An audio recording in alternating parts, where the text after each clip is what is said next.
Vesper Station smelled of ozone, expensive perfume, and the recycled breath of 1,000 different species.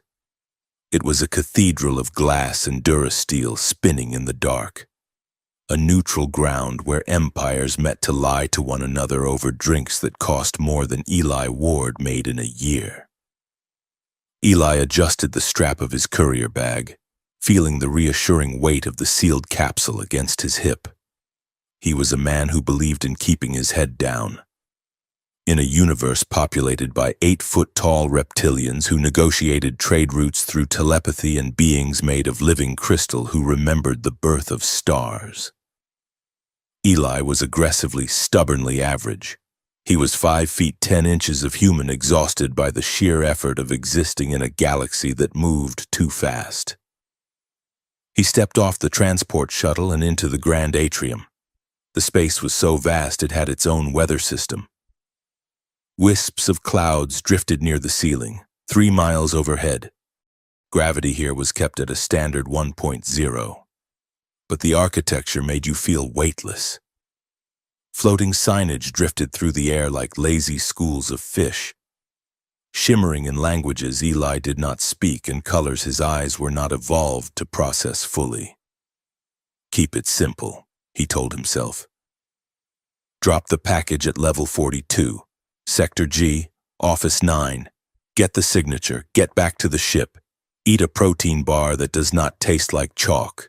Sleep. He navigated the crowd, dodging a floating diplomat surrounded by a scented gravity field that smelled faintly of cinnamon and burning wire. A cluster of robotic aides scurried past his ankles, chittering in binary. Eli checked his wrist tag. The holographic map flickered, stabilized, and then rotated 90 degrees. Great, he thought. The budget model translator implant behind his left ear gave a sharp whine of feedback. It had been acting up since he left the Luna orbital relay. He tapped the side of his head, grimacing. The elevator ride to level 42 took 10 minutes and felt like 10 years. When the doors slid open, the noise of the atrium vanished, replaced by the hushed, carpeted silence of high-level bureaucracy. The air here was cooler, filtered to a sterile crispness. The corridor stretched out in a gentle curve, lined with doors that were identical in every way, polished obsidian panels with holographic numbers floating at eye level. Eli started walking. The numbers counted up: Office 5, Office 6, Office 7. His implant whined again, a high-pitched mosquito sound drilled into his auditory nerve. He blinked, trying to clear the sudden static from his vision. The map on his wrist projected an arrow pointing to the left. He looked up. The door in front of him looked right. The holographic label was fuzzy, shifting between glyphs he could not read. But the arrow was insistent. This was the place. He was tired, his feet hurt, and he just wanted to offload the capsule. He placed his palm on the access panel. It should have asked for a code. It should have scanned his retina. Instead, the panel flashed a welcoming green, as if it had been expecting him specifically. The door slid open with a hiss of pneumatics. Eli stepped through. The change was instant. The air was not just cooler, it was freezing, heavy with the metallic taste of ionized particles. The silence was absolute, a vacuum of sound that sucked the breath out of his lungs. Behind him, the door did not just close, it sealed. There was a soft, melodious chime, like a bell ringing in a deep valley. It sounded like a polite lie. Eli turned, but the door was gone. The wall behind him was now a seamless expanse of shimmering gray material. He blinked, turning back to the room. It was not an office. The walls were alive, rippling with privacy veils and anti-surveillance lattice that moved like oil on water. In the center of the room, a massive holographic table projected a complex rotating model of a star system Eli did not recognize. The light from the hologram washed the room in ghostly blues and purples, and then he saw them. two women. The first was standing by the hologram table. She was tall, perhaps 6.5 feet, with skin the color of moonlight on snow. She wore robes of deep indigo that seemed to absorb the light around her. Her hair was a cascading waterfall of silver, defying gravity slightly as it framed a face that was terrifying in its perfection. Her eyes were not human eyes. They were faceted like star glass, reflecting the galaxy spinning on the table. This was a creature of high court, a being who likely spoke in riddles and decided the fate of planets over tea. The second woman was leaning against the far wall, arms crossed. She was different. If the first woman was a statue, this one was a kinetic weapon waiting to be fired. She was compact, muscular, with skin a warm, burnished gold. She wore fitted armor that looked like second skin, matte black and interlaced with circuitry. Her hair was cropped short, a violent shade of crimson, and her eyes were dark, predatory, and locked on Eli's throat. The silence stretched for 5 seconds. 10. Eli looked from the diplomat to the soldier. He looked at the sealed wall behind him. He looked at the courier bag at his hip. His brain finally caught up with his feet. He took a half step back, raising his hands in a gesture of universal surrender. "I entered the wrong room," he said, his voice cracking slightly. "The two alien women inside would not let me leave." The words hung in the cold air. The tall woman, the diplomat, tilted her head. She did not look alarmed.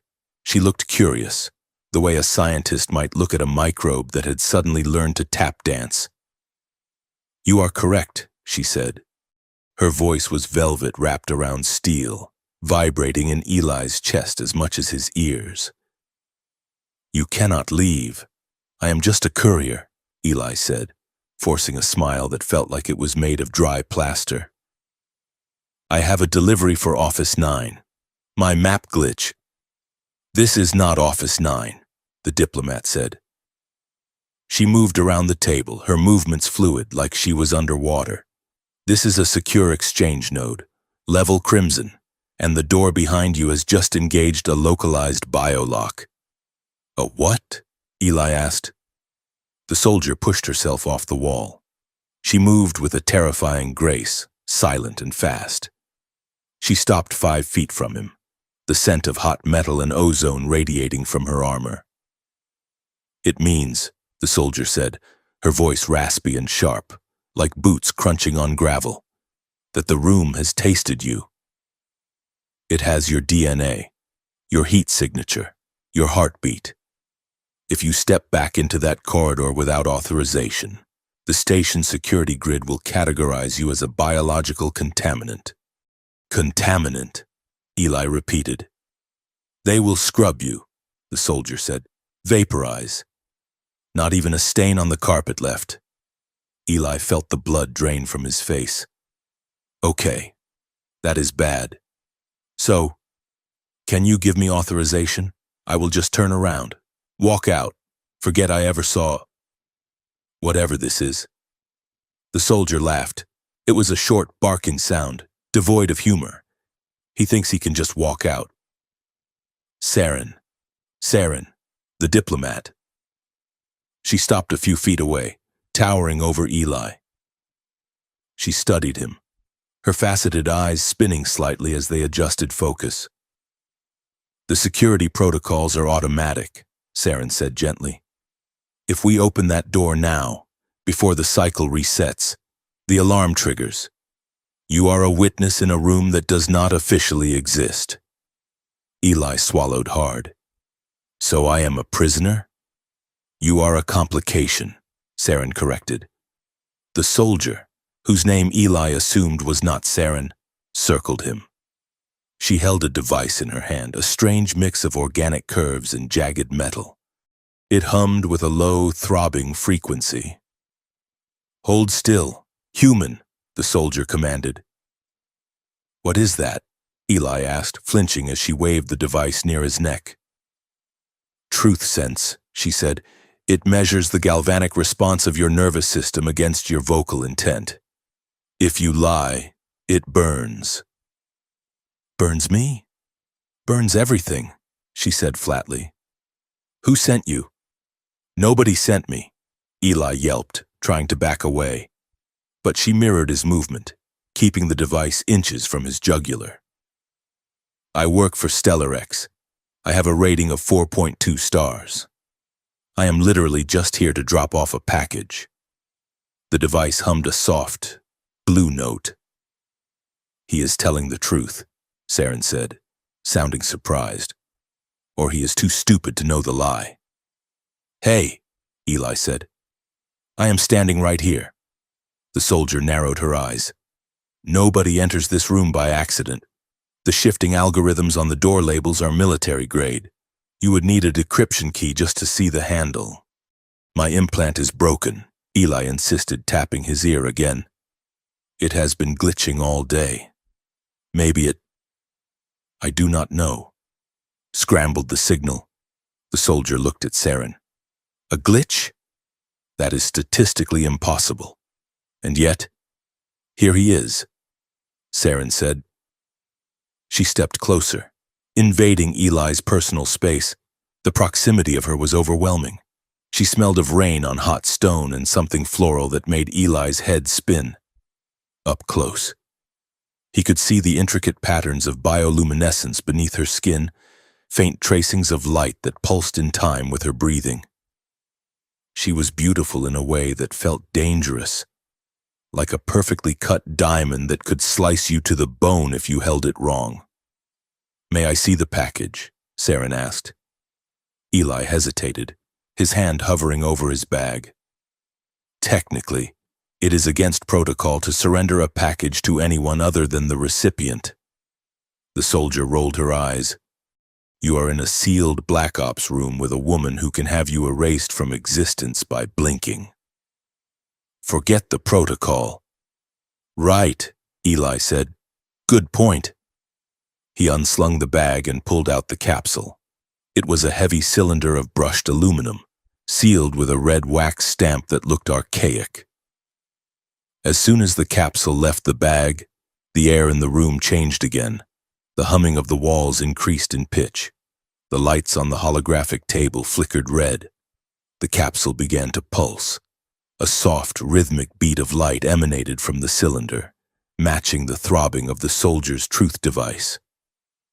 Saren's expression, which had been one of cool detachment, shattered. Her eyes widened, the facets spinning wildly. Kova, she said sharply. Secure the door. The soldier, Kova, was already moving. She stepped between Eli and the exit, a retractable blade snapping out from her gauntlet with a wicked hiss. What? Eli asked, clutching the pulsing capsule. What is it doing? It recognizes the room, Saren whispered. She looked at Eli, not as a complication anymore, but as something terrified and vital. That capsule was not meant for Office 9. It was keyed to the frequency of this specific node. But, Eli stammered, I had the wrong address. Did you? Kova asked grimly. Or did someone hack your map to make sure you walked in here? Why would they do that? Eli asked. Because they needed a carrier, Saren said, her voice dropping to a murmur. Someone who could walk through station security without raising flags. A courier. A human. Disposable. Disposable? Eli repeated, his voice rising an octave. I do not like that word. Suddenly, the room's audio system crackled. A pleasant, synthetic voice echoed from the ceiling. Attention. Minor security calibration in progress for Sector G. Please remain in your designated zones. This is a routine procedure. Saren and Kova exchanged a look. It was a look that communicated 1,000 words in a split second. It was the look of two people who knew the sky was about to fall. That is not a calibration, Kova said tightly. That is a containment sweep. They know he is here, Saren said. She looked at the capsule in Eli's hands. And they know he has the seed. Eli looked down at the metal cylinder. The seed? I thought it was spare parts for a moisture evaporator. Saren reached out and covered his hands with hers. Her skin was cool, startlingly so, but the touch sent a jolt of electricity straight up Eli's arms. He froze, caught in the sudden, intense gravity of her attention. Listen to me. Eli Ward, she said. Her face was inches from his. The scent of her rain and flowers perfume filled his senses. You have walked into the middle of a coup. That capsule contains data that can topple the Galactic Council. And the people who rerouted you here? They did not intend for you to leave. They wanted you found here. Found? Eli asked. Witnessed? Kova said, her back to them, watching the door. Recorded. Blamed. A human terrorist caught planting a device in a secure diplomatic vault. It is the perfect pretext for a lockdown. I am not a terrorist, Eli shouted. I am just a guy trying to pay off his dental insurance. Saren's grip on his hands tightened. We know, but the narrative is already being written. If security finds you here, you die. If you surrender, you die. Eli looked into her star-glass eyes. He saw no deception there, only a profound, terrifying clarity. He looked at Kova, the lethal protector who was vibrating with tension, ready to kill to keep the door shut. He felt a strange sensation in his chest. It was not just fear. It was the sudden realization that his small, safe life had just been incinerated, and the only thing standing between him and the void were these two impossible women. So what do we do? Eli asked, his voice steadying. Saren looked at him, surprised by his calm. A flicker of something crossed her face. Respect, perhaps. We leave, she said, but not through the door. Kova turned. The vents? They are shielded. Not the vents, Saren said. She released Eli's hands and moved to the far wall, her fingers dancing over the shimmering surface. The service spine. That is suicide, Kova said. Staying here is execution, Saren countered. She did not look back. Kova, the panel. Kova swore in a language that sounded like grinding rocks. But she moved. She grabbed Eli by the shoulder, her grip like a vice. Do not throw up, she warned. Throw up? Why would I? Saren hit a final sequence on the wall. The smooth surface did not slide open. It sheared. A section of the wall simply twisted out of existence, revealing a dark, jagged hole filled with cables and conduits. The air pressure dropped instantly. A howling wind shrieked through the gap. Move! Kova yelled, shoving Eli toward the hole. The room behind them began to flash red. The polite chime of the door turned into a screaming klaxon. Eli scrambled into the darkness, scraping his knees on rough metal. Kova followed, and Saren came last, sealing the breach with a wave of her hand that left a glowing barrier of static behind them. They were in a narrow service tunnel, barely wide enough for two people. It was dark, lit only by the strobe of emergency lights. Run! Saren commanded. They ran. Eli's boots hammered against the grating. He could hear Kova breathing behind him, a steady, rhythmic sound. Saren was ahead, her robes flowing like liquid shadow. Something buzzed behind them, a sound like a swarm of angry hornets. Drones. Kova hissed, keep moving. These were not the polite delivery drones of the atrium. These were sleek, black spheres with red eyes, zipping through the air with terrifying speed. They did not broadcast orders to halt. They simply charged their weapons. Saren skidded to a halt at a junction. Left! She shouted. They veered into a side passage. A laser bolt scorched the wall where Eli's head had been a second before. He smelled burning hair. We are cut off, Kova yelled. They are herding us to the gravity well. Good, Saren said. Good? Eli sputtered. Lungs burning. How is that good? Saren did not answer. She reached a heavy blast door that was sealed shut. Her fingers flew across the locking mechanism, weaving code like she was playing a piano. Kova turned to face the tunnel behind them. She drew her blade, the metal humming with lethal energy. Get it open. Saren, I am trying. The encryption is level crimson. The drone swarm rounded the corner. Red targeting lasers danced across the walls, finding Kova's armor. Now would be a great time, Eli yelled. Kova deflected the first bolt with her blade, the impact lighting up the tunnel with a shower of sparks.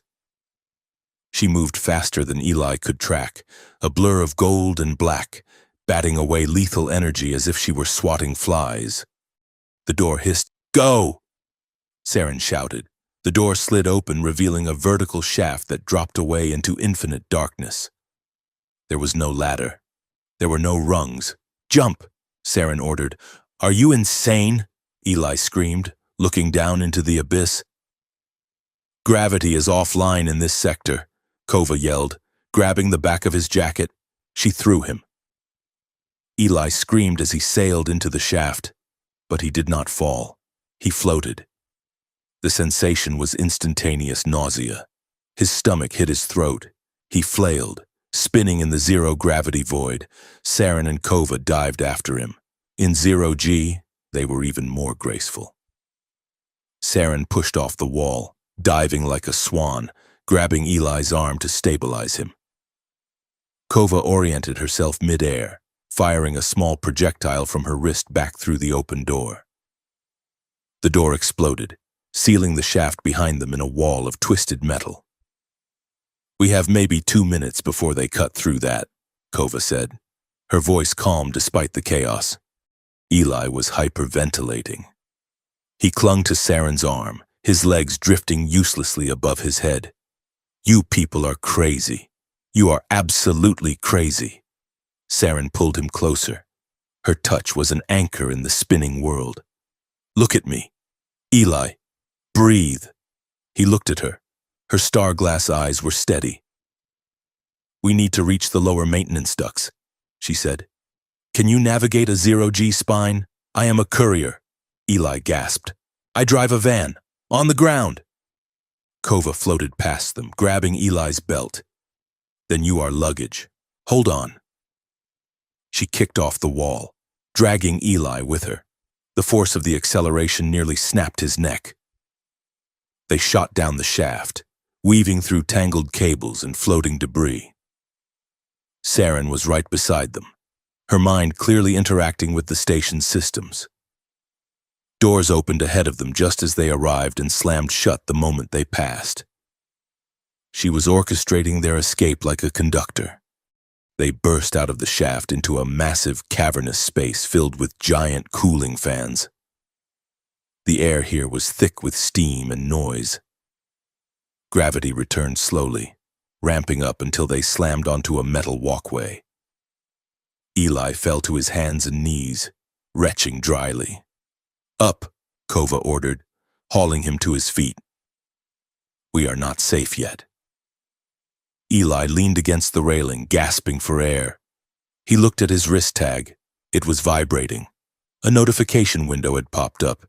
It was his Stellar X delivery manifest. The job status for the capsule had changed.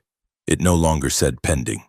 It said, "Delivery failed," and below that, in flashing red letters that burned into his retinas. A new line had been added to his personal profile. Subject: Eli Ward. Status: fugitive. Classification: co-conspirator, level crimson. Eli stared at the words. He looked up at Saren, who was watching the door they had just come through, and Kova, who was scanning the shadows for threats. They were not just women anymore. They were his only reality.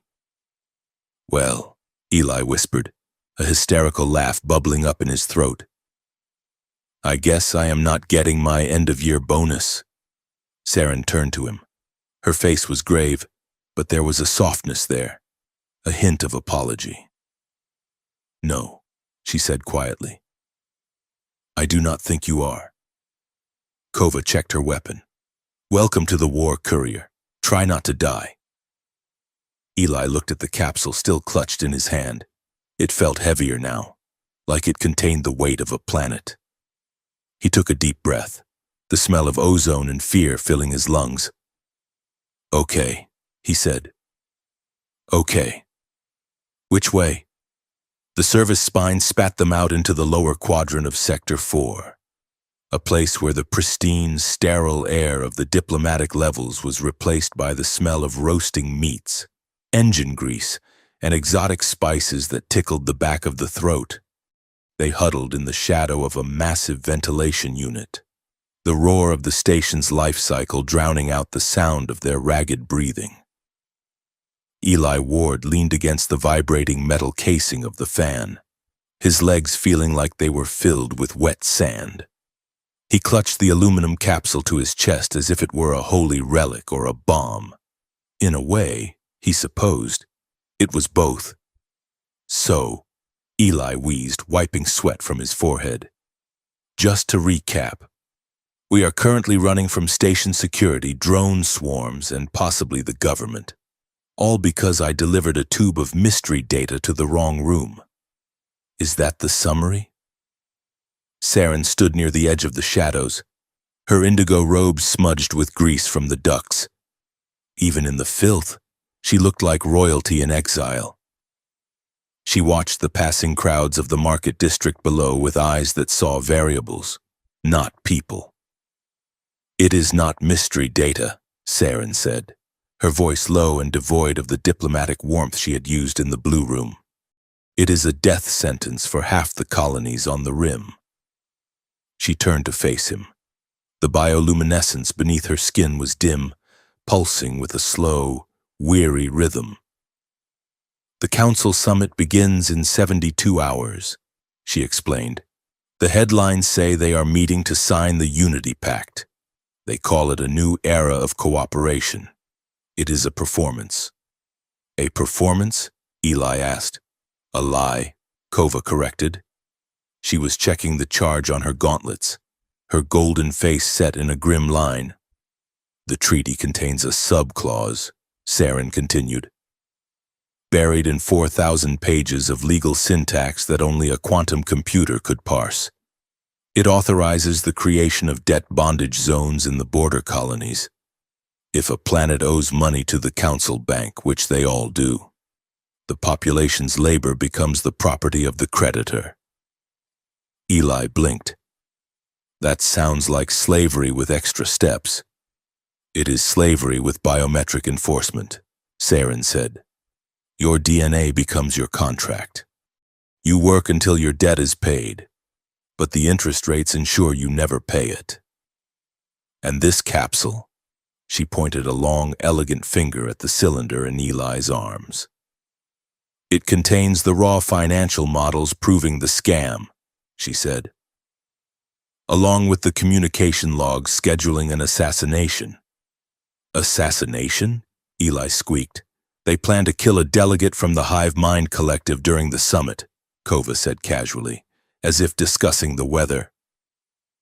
"Then they will blame it on the border separatists to justify martial law. That is the play. Chaos, then control." Eli looked down at the capsule. He felt a sudden urge to throw it as far as he could. "So, we are carrying the proof," he said. "And that is why they want us dead. They want us erased," Saren said. "There is a difference. Death is a tragedy. Erasure is a statistic." Eli let out a short, nervous laugh. He ran a hand through his hair, which was currently sticking up in 3 different directions. "Okay," he said. "Cool. Great. I usually just deliver protein powder and replacement droid servos. This is a bit of a resume upgrade, or a tombstone inscription. You use humor as a shield," Kova observed. "It is inefficient. It is all I have got." "Lady," Eli shot back. You have laser swords and magic truth sensors. I have sarcasm and a slightly glitched translator. Kova looked at him, her dark eyes narrowing. She did not look impressed, but the corner of her mouth twitched. It was a microscopic movement, but Eli caught it. "We cannot stay here," Saren said, pulling her hood up to obscure her striking silver hair. "We need to upload this data to an independent broadcast node. If we can get the truth out before they catch us, the political fallout will protect us. They cannot execute public heroes. And if we fail," Eli asked, "then we become a cautionary tale." Kova said, "Move." They descended into the market ring. If the diplomatic level was a library, the market was a riot. It was a sprawling multi-level bazaar that ringed the station's central core. The architecture here was chaotic, a hodgepodge of styles from a dozen worlds. Neon signs and shifting alphabets flickered overhead, casting the crowd in garish pinks and greens. The most disorienting part was the gravity, because the market spanned several rotating rings. The gravity shifted depending on which aisle you walked down. One moment you were heavy, your boots thudding against the deck. The next, you were light, bounding forward in moonsteps. "Keep your head down," Kova murmured, positioning herself between Eli and a patrol of towering chitinous insectoids. "I am trying," Eli whispered back. "But it is hard to blend in when I am the only human who looks like he just crawled out of a garbage chute." They moved through a section dominated by spice merchants. Clouds of orange and purple dust hung in the air, smelling of cinnamon, sulfur, and memories. And vendors shouted wares from floating stalls, their voices a cacophony of clicks, whistles, and deep, resonant booms. Eli's translator implant gave a sharp whine. The feedback loop was getting worse. The voices of the crowd were starting to bleed together into a surreal soup of nonsense. He stopped by a stall draped in shimmering fabrics that seemed to change color when you looked at them directly. "Memory silk," Saren whispered, pausing beside him. "It remembers the shape of the wearer." Eli looked at the vendor, a squat, blue-skinned being with 4 eyes and a very friendly smile. He just wanted to ask if they had any cloaks, something to hide his courier uniform. "How much for a cover?" Eli asked, pointing to a dark gray bolt of cloth. The vendor beamed and chattered something in a rapid, flute-like language. Eli's implant buzzed, target acquired, mating ritual initiated. "What?" Eli said. The vendor grabbed Eli's hand and shook it vigorously, then leaned over the counter and tried to place a necklace of dried beetles around his neck. No," Eli said, trying to pull back. "Just the cloak, not the beetles." The vendor looked hurt, then angry. He shouted something that sounded like a tuba falling downstairs. Kova appeared at Eli's elbow. Her hand was on the hilt of her blade. "What did you say to him?" she hissed. "I asked for a cloak," Eli said. "You just proposed marriage to his broodmother and offered your firstborn as a tribute," Kova said dryly. "I did what?" Kova stepped forward, snarling a phrase in the vendor's language that made the blue creature turn pale and retreat into the back of his stall. "Let's go," Kova said, grabbing Eli's arm. "Before you accidentally declare war on a textile guild." They hurried away, merging back into the flow of the crowd. Saren was waiting for them near a fountain that sprayed liquid light instead of water. She was suppressing a smile. "You have a way with words. Eli Ward," she said. "My implant is possessed," Eli grumbled, rubbing his ear. "I am going to sue the manufacturer if we survive this." Saren reached out and touched his wrist. It was a simple gesture, meant to check his pulse or perhaps just to steady him. But the effect was immediate. Her fingers were cool and smooth, and the contact sent a shiver through Eli that had nothing to do with the temperature. The chaos of the market seemed to dampen for a second. He looked at her, really looked at her. Beneath the hood, her face was a masterpiece of alien geometry, sharp angles and soft light. She was looking at him not as a liability, but as a person. "Breathe," she said softly. "You are doing well." Eli felt his heart rate spike. He opened his mouth to make a joke, to deflect the intensity of the moment, but the words stuck in his throat. "Thanks," he managed to say, too. Suddenly, a harsh, mechanical drone cut through the noise of the market.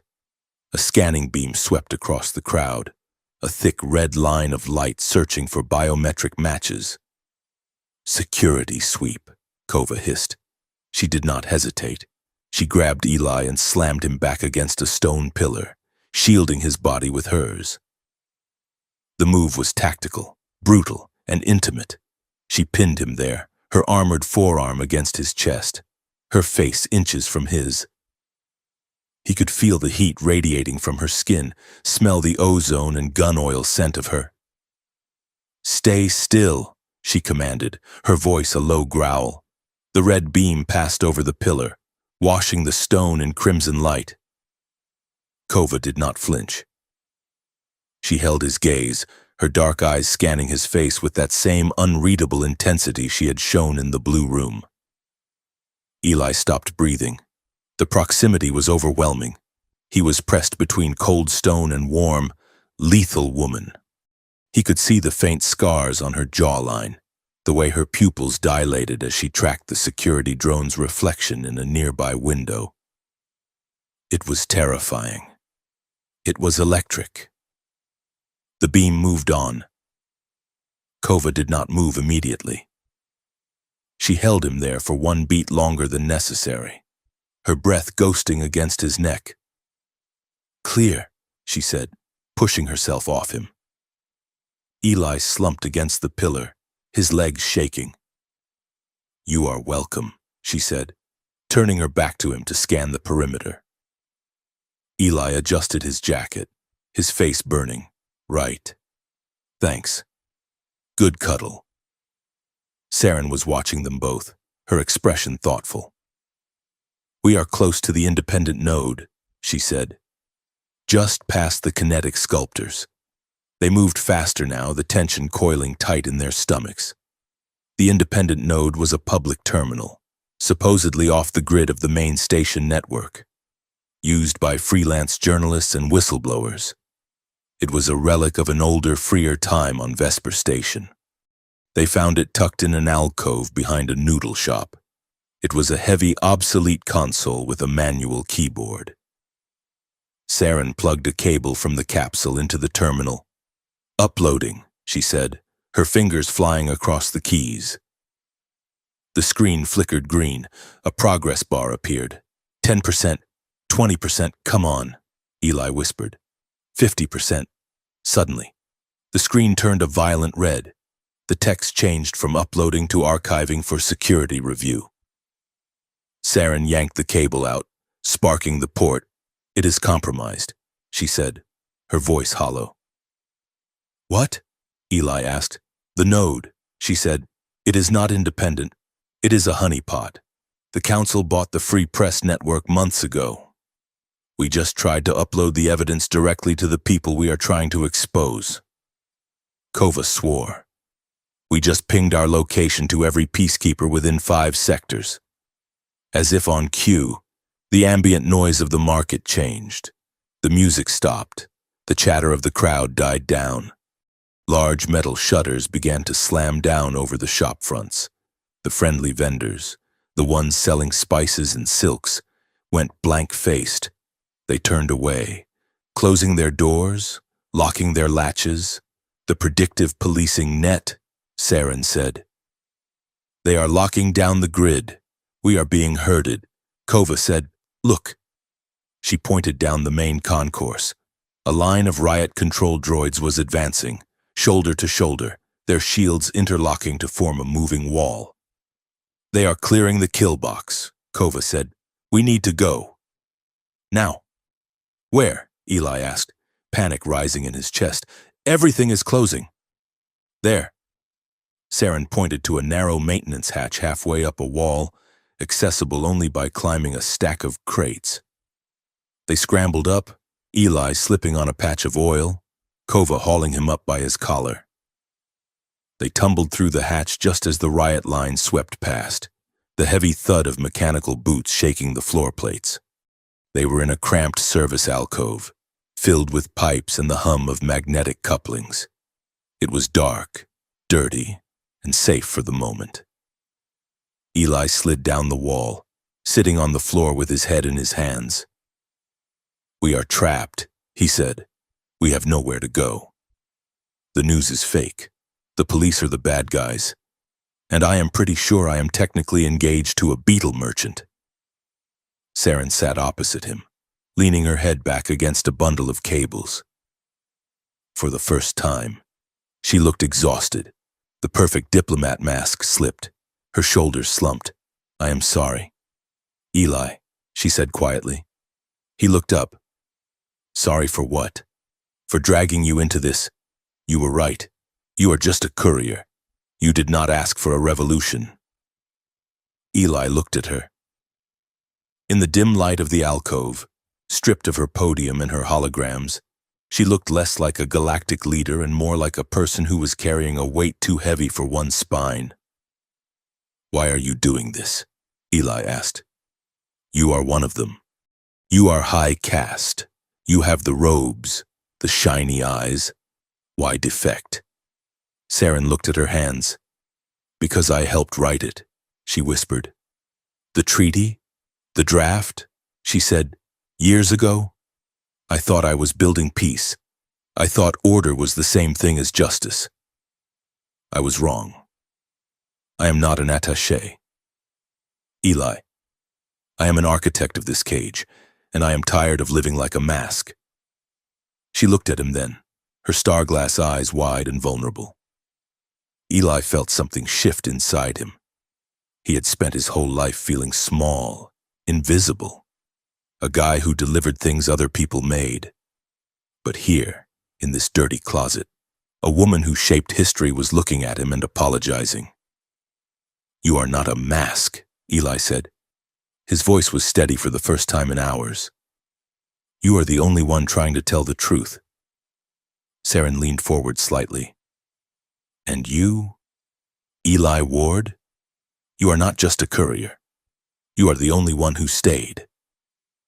The air between them grew heavy, charged with a sudden sharp intimacy. It was the kind of connection that only happens when death is scratching at the door. Eli felt drawn to her, a magnetic pull that was terrifying in its intensity. He wanted to reach out, to touch her hand again, to bridge the gap between human and whatever celestial thing she was. Desire flared in the darkness, not just physical but emotional, a longing to be known. A shadow fell over them. Kova was standing by the hatch, watching them. Her arms were crossed, but her knuckles were white. "This is touching," she said. Her voice was sharp, cutting through the mood like a serrated blade. "Really? I am weeping on the inside." Saren straightened up, the mask sliding back into place, though her cheeks were flushed a faint violet. "Kova," Saren said. "We have a problem," Kova said. She looked at Eli, her gaze lingering on him with a complicated mix of annoyance and something else, something possessive. "Don't make vows you can't survive. Human," she said quietly. "What is that supposed to mean?" Eli asked. "It means she is a leader of a rebellion and you are a guy who gets winded climbing stairs." Kova said, "Loyalty is dangerous. It gets you killed." "And what about you?" Eli asked, emboldened by the adrenaline. "You are here too. You are protecting her." Kova looked away, her jaw tightening. "I am bound by an order, the vow of the Silver Shield. We protect the truth-bearers. But you chose her." Eli pressed. "You did not have to. You could have stayed with the council." Kova looked back at him, and for a second, the lethal soldier was gone, replaced by a woman who was terrified of her own choices. "I did not choose the politics," she said. "I chose the person." The silence that followed was heavy. "Okay," Saren said, breaking the tension. "We cannot use the public nodes. We cannot trust the media. There is only one option left." "What?" Eli asked. "The council archive," Saren said. "The original voting ledgers. They are physical records, stored in living crystal. They cannot be hacked or altered remotely. But we need access," Kova said. "That is a level 0 secure facility. We need archivist Mail," Saren said. "He is the keeper of the ledgers. He is the only being on this station with the legal authority to unseal the vault." "Mael?" Kova frowned. "The old crustacean? He hates everyone." "He respects law," Saren said. "If we bring him the capsule, if we show him the corruption, he will be obligated to help us." "It is a long shot," Kova said. "It is the only shot," Saren replied. Eli's wrist tag buzzed violently. He jumped. "Another notification?" he asked. He tapped the screen. A holographic video projected into the air between them. It was grainy security footage. It showed the door to the blue room, the one Eli had entered in part 1. In the video, Eli walked up to the door, but he wasn't holding a delivery bag. He was holding a black device with flashing red lights. He looked around furtively, then attached the device to the door panel. The video cut to an explosion. Smoke billowed. A voiceover, smooth and authoritative, played over the clip. "Breaking news. Terrorist suspect identified as Eli Ward, a human courier, seen here planting a demolition charge on a secure diplomatic channel. Authorities advise extreme caution. Subject is armed and unstable." Eli stared at the hologram. His mouth hung open. "I did not do that," he shouted. "That is not what happened. I knocked. I just walked in. They are manufacturing reality," Saren said grimly. "That looks real," Eli said, horrified. "Even I think I did it, and I was there." "Deep fakes," Kova said. "High quality." "They are not just framing you, Eli. They are making you the face of the enemy." Eli watched the loop of himself blowing up a door he had never blown up. He felt a cold knot of anger tighten in his stomach. They were taking his face, his name, his small, quiet life, and twisting it into a weapon.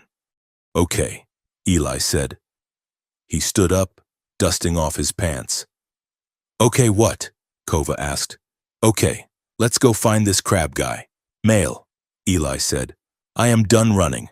If they want a terrorist, I am going to be the worst one they ever met. I am going to terrorize them with the actual truth." Saren stood up, a ghost of a smile returning to her lips. "That is the spirit," she said. Kova holstered her blade. She looked at Eli, and this time, there was no mockery in her eyes. "Try to keep up. Ward," she said. They moved toward the exit of the alcove, leaving the lie behind them, heading toward the only place where the truth was still written in stone. The game had changed. It wasn't about escape anymore. It was about burning the house down. The council archive vault was not a building. It was a geode buried in the heart of the station. To reach it, Eli, Saren, and Kova had to descend through the spine of the station, past the engineering decks where the air tasted of copper, and into a sector where the physics of Vesper Station began to unravel. The corridor leading to the vault entrance did not have straight lines. The walls curved inward like the ribs of a leviathan, and the light here was wrong. It bent around corners before the source arrived, creating ghostly echoes of movement that had not happened yet. Eli stopped, rubbing his eyes. "I feel like I am walking inside a kaleidoscope," Eli said, his voice hushed by the oppressive weight of the air. "Do not look at the reflections," Kova warned. She was walking point, her blade sheathed but her hand hovering near it. The architecture here is psycho-reactive. It feeds on disorientation. Saren moved with a strange familiarity here. Her indigo robes seemed to shimmer in sync with the pulsing lights embedded in the floor. This is the memory stratum, she explained softly. Every vote, every treaty, every secret whisper of the Galactic Council is stored here. Not on servers, but in living crystal. Living crystal? Eli asked, stepping over a vein of glowing quartz that pulsed like an exposed artery. Silicate memory, Saren said. It grows. It remembers. It does not just record data. It records intent. You cannot lie to a crystal. Eli, it vibrates against the falsehood until the structure shatters. They reached the vault door. It was a massive slab of translucent mineral, 30 feet high, etched with glyphs that seemed to crawl across the surface. Standing before it, looking like a statue carved from driftwood and old bone, was archivist Mile. Mile was a decapod, a crustacean-like being with a shell the color of dried ink and 4 arms that moved with deliberate, creaking precision. He wore the heavy ceremonial chains of his office. His eyes were on stalks, swiveling independently. But as the trio approached, both eyes locked onto Saren. High attaché Saren, Male's voice rasped. It sounded like paper tearing. And the defector, Kova, and the human. Eli waved awkwardly. Hi, I am the human. You are the terrorist, Male corrected. The news feeds are quite vibrant with your exploits. Blowing up doors, kidnapping diplomats. We did not do any of that, Eli said. Male's mandibles clicked. The truth is irrelevant to the news. Boy. But here, truth is the only currency. He tapped a long, clawed finger against the crystal door. The massive slab hummed a deep, resonant note that vibrated in Eli's teeth. We need the voting ledgers. Male, Saren said, stepping forward. The original logs for the Unity Pact. That is a sealed record, Male said. Level 0. The pact is a lie, Saren said, her voice gaining strength. It enslaves the border worlds. You are the keeper. Mile, you swore to protect the integrity of the Council. If the treaty is fraudulent, the integrity is gone. Mile studied her. His eyes twitched.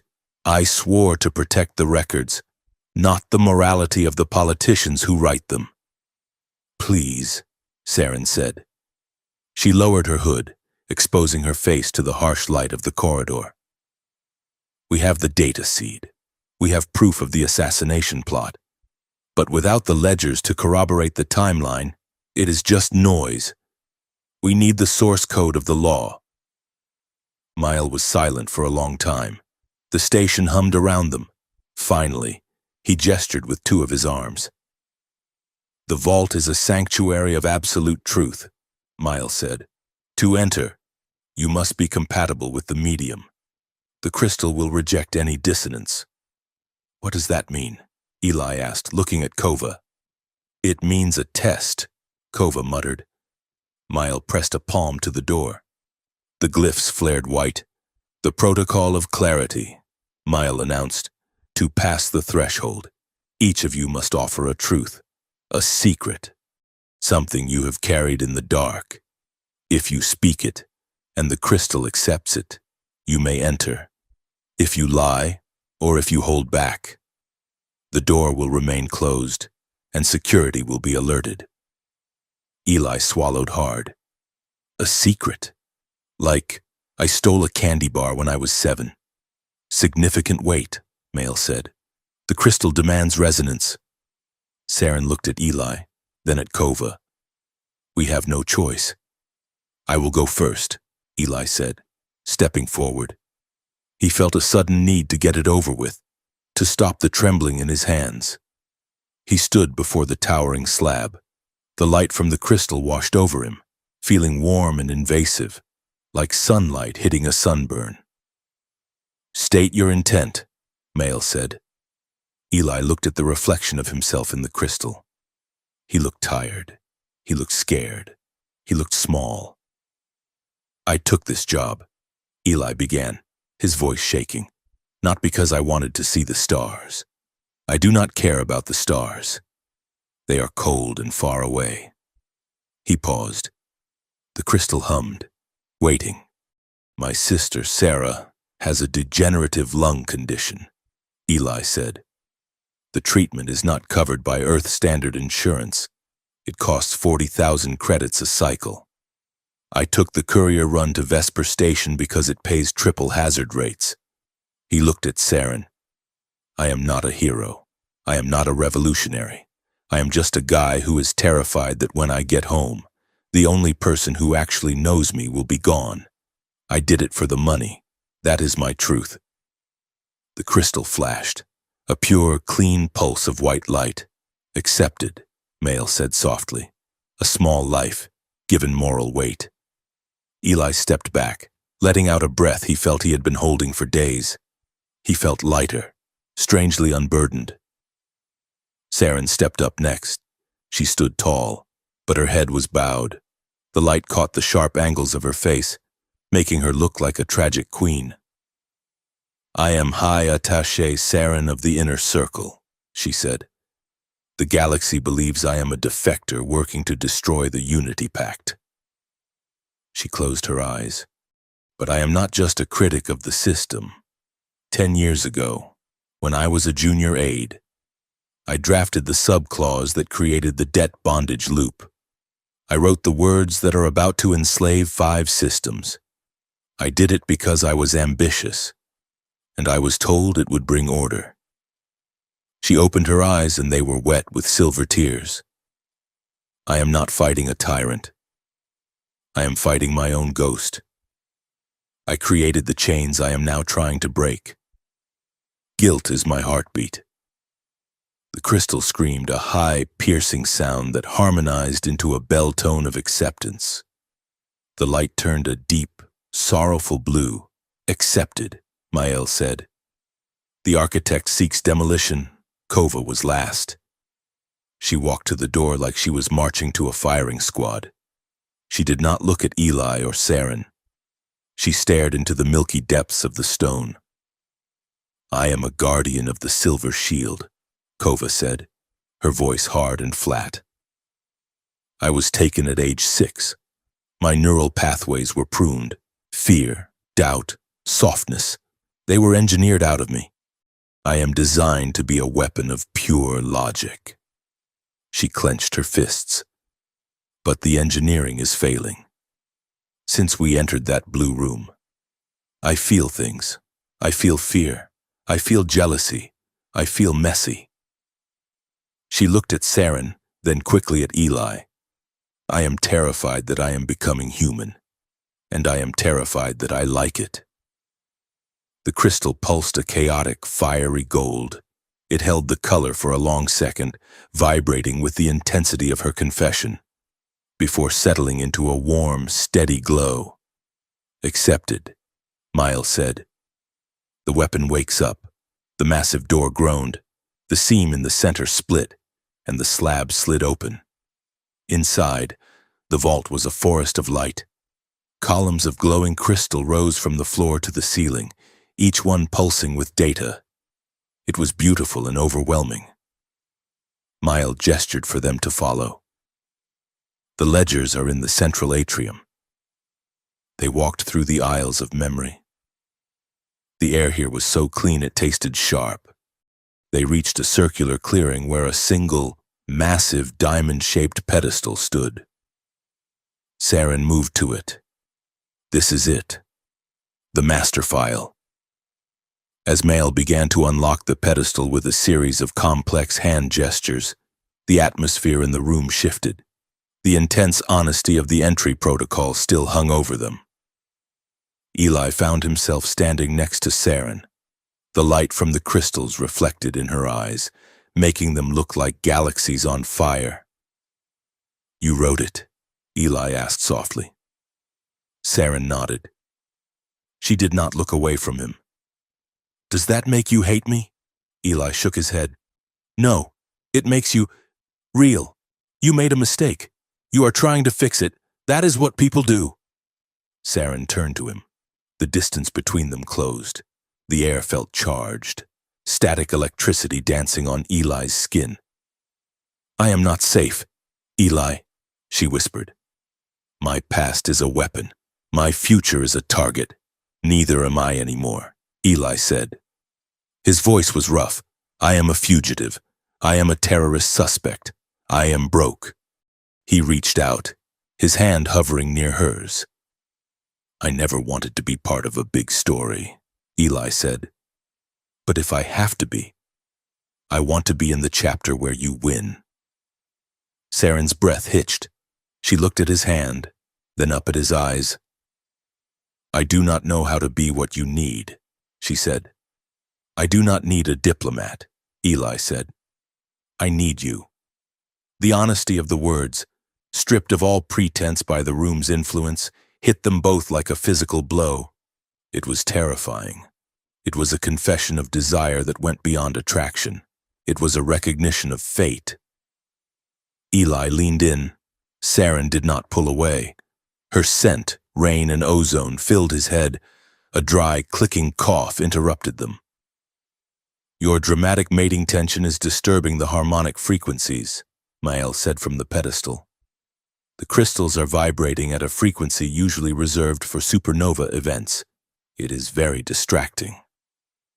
Eli jumped back, his face turning a brilliant shade of red. I was just... Saren brought a hand to her mouth, and for the first time since Eli had met her, she laughed. It was a genuine musical sound that seemed to make the crystals shine brighter. Apologies. Archivist, she said, her eyes dancing. We will contain our... Harmonics, Kova, standing guard a few feet away, snorted. Please do, she said. I am nauseous enough as it is. Mael pulled a crystalline shard from the pedestal. Here, the decryption keys for the voting ledger. Saren took the shard. Thank you, Mael. You have saved us. Mael looked at her, and his eye stalks drooped. No. High attaché, he said sadly. I have delayed you. What? Saren asked. Sirens erupted, not the distant wail of the station alarm, but a screaming, localized alert that came from the walls of the vault itself. I am sorry, Mael said, retreating behind the pedestal. They threatened the archives. They said they would shatter the history if I did not hold you here. Mael, Kova shouted, drawing her blade. Vents in the ceiling hissed open. A thick, pearlescent mist began to pour into the room. Do not breathe it, Saren shouted, covering her mouth with her sleeve. It is memory scrub. What does it do? Eli yelled, backing away as the mist swirled around his ankles. It erases short-term neural pathways, Saren screamed. It is designed to wipe witnesses. It was too late. The mist moved with impossible speed, heavy and cloying. It smelled of vanilla and numbness. Eli inhaled. The world did not go black. It went sideways. The vault dissolved. The crystals melted into the shapes of apartment buildings. The floor became asphalt. Eli blinked. He was standing on a street corner in Seattle. It was raining. The smell of wet concrete and coffee hit him. He looked down. He was wearing his old jacket. He was holding a bag of takeout. He took a step. It was so quiet, so safe. Why was he running? There was no station, no aliens, no danger. He just had to go upstairs. Sarah was waiting. They were going to watch a movie. It was a simple life, a good life. He felt a profound narcotic urge to just sit down on the curb and forget. Just let the rain wash away the stress. Eli, the voice was faint, coming from the clouds. Eli stopped. That was not Sarah's voice. Eli, this is not real. He looked around. The street signs were melting. The rain was glowing blue. Saren, he whispered, across the vault. Saren was lost in her own nightmare. She stood on a podium before a cheering crowd of billions. She was wearing a crown made of light. She had won. Peace was achieved. But as she looked at the crowd, she saw their faces. They were blank. They were mindless drones enslaved by her treaty. She tried to scream, but her mouth was sewn shut with gold thread. She was the queen of a graveyard. Kova was fighting shadows. She was back in the training creche. She was 6 years old. A faceless instructor was holding a knife. "You are a tool." The voice boomed. "Tools do not feel. Cut away the weakness." Kova looked at her hands. They were made of metal. She had no skin, no heart, just gears turning in the dark. Eli fought the fog in his head. The Seattle street was comfortable, but it was wrong. He remembered the smell of ozone. He remembered star-glass eyes. "Saren!" he yelled. He stumbled through the mist, which felt like walking through spider webs. He saw Saren standing frozen, tears streaming down her face, staring at nothing. He grabbed her shoulders. "Saren, look at me!" She blinked, her eyes unfocused. "The crown. The silence. There is no crown," Eli shouted. "We are in a basement. We are stealing a rock. Wake up," she gasped, the air rushing back into her lungs. "Eli?" "Keep talking," she said, clutching his lapels. "Anchor me. Tell me something real." "Your robe is ripped at the hem," Eli said fast. "You smell like rain. We are being chased by a crabman who betrayed us." Saren nodded, the hallucination shattering. Okay. I am back. Where is Kova?" They found her on her knees, her blade active, swinging wildly at the air. She was screaming in a language Eli did not understand. "Kova!" Eli yelled. She swung the blade at him. Saren pulled him back just in time. The tip of the energy sword singed his jacket. "She is in the deep programming," Saren said. "She sees herself as a machine." Eli stepped forward again. "Kova!" he shouted. She looked at him, her eyes dead. "Target! Eliminate!" "No," Eli said. "You are not a target. You are Kova. You like spicy noodles. You make terrible jokes about my bones. You are a person." The word hung in the air. Person. Kova froze. The blade wavered. "You are messy," Eli yelled. "You are loud, and you are my friend. Machines do not have friends. Kova, wake up." Kova blinked. The metal hands in her vision dissolved, revealing her own gold skin. She dropped the sword. It clattered on the crystal floor. "Eli," she whispered. Her voice was small. "Yeah," Eli said, reaching out to pull her up. "It is me." "The luggage." Kova grabbed his hand. Her grip was bruising. "I was empty," she said. "Not anymore." Eli said. The mist was getting thicker. The room was filling up. "We have to go," Saren shouted. "The vents are pumping more in. The main door is sealed," Kova yelled, recovering her tactical senses. "There!" Saren pointed to the ceiling. "The gravity exhaust." Above the pedestal, a large circular shaft opened upward. Inside, massive rings were rotating in opposite directions, creating a chaotic shear of forces. "That is a trash compactor for gravity," Eli yelled. "It is the only way out," Saren said. She grabbed the crystal shard with the data and shoved it into her sash. "Jump!" They leaped onto the pedestal and then upward into the shaft. Gravity went insane. 1 second Eli weighed 1,000 pounds. The next, he was a feather. The rotating rings blurred around them. Saren navigated the chaos, using her knowledge of station physics to kick off the non-moving parts of the walls. "Right!" she shouted. "Jump right!" They bounded from ring to ring. It was like climbing the inside of a giant spinning clock. Eli missed a handhold. He slipped, falling backward toward the grinding gears of the lower mechanism. "Eli!" Saren screamed. A hand caught his ankle. It was Kova. She was hanging upside down from a strut, holding him with one hand. She groaned, the strain on her arm immense. "I have got you," she grunted. She hauled him up, swinging him over her shoulder like a sack of grain. Thanks, Eli gasped. Do not mention it, Kova said, climbing one-handed up the spinning shaft.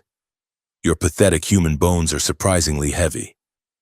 I have been eating a lot of carbs. Eli mumbled into her armor.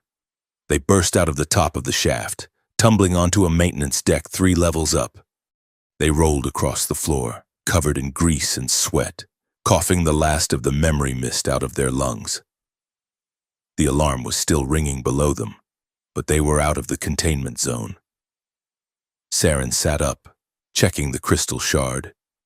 It is safe. We have the key. Eli lay on his back, staring at the ceiling. I never want to do that again, he said. I saw Seattle. It was raining. It was nice. Saren crawled over to him. She brushed a strand of hair off his forehead. I am glad you came back, she said softly. Eli looked at her. The connection from the vault was still there, humming between them. Me too, he said. Suddenly, Eli's wrist tag flared. It wasn't a notification, and it was a searing white light. Ow, Eli yelped, clutching his wrist. It is burning! The data seed, the original capsule they had been carrying, was reacting to his tag. Or rather, to him. Saren grabbed his wrist. She looked at the display.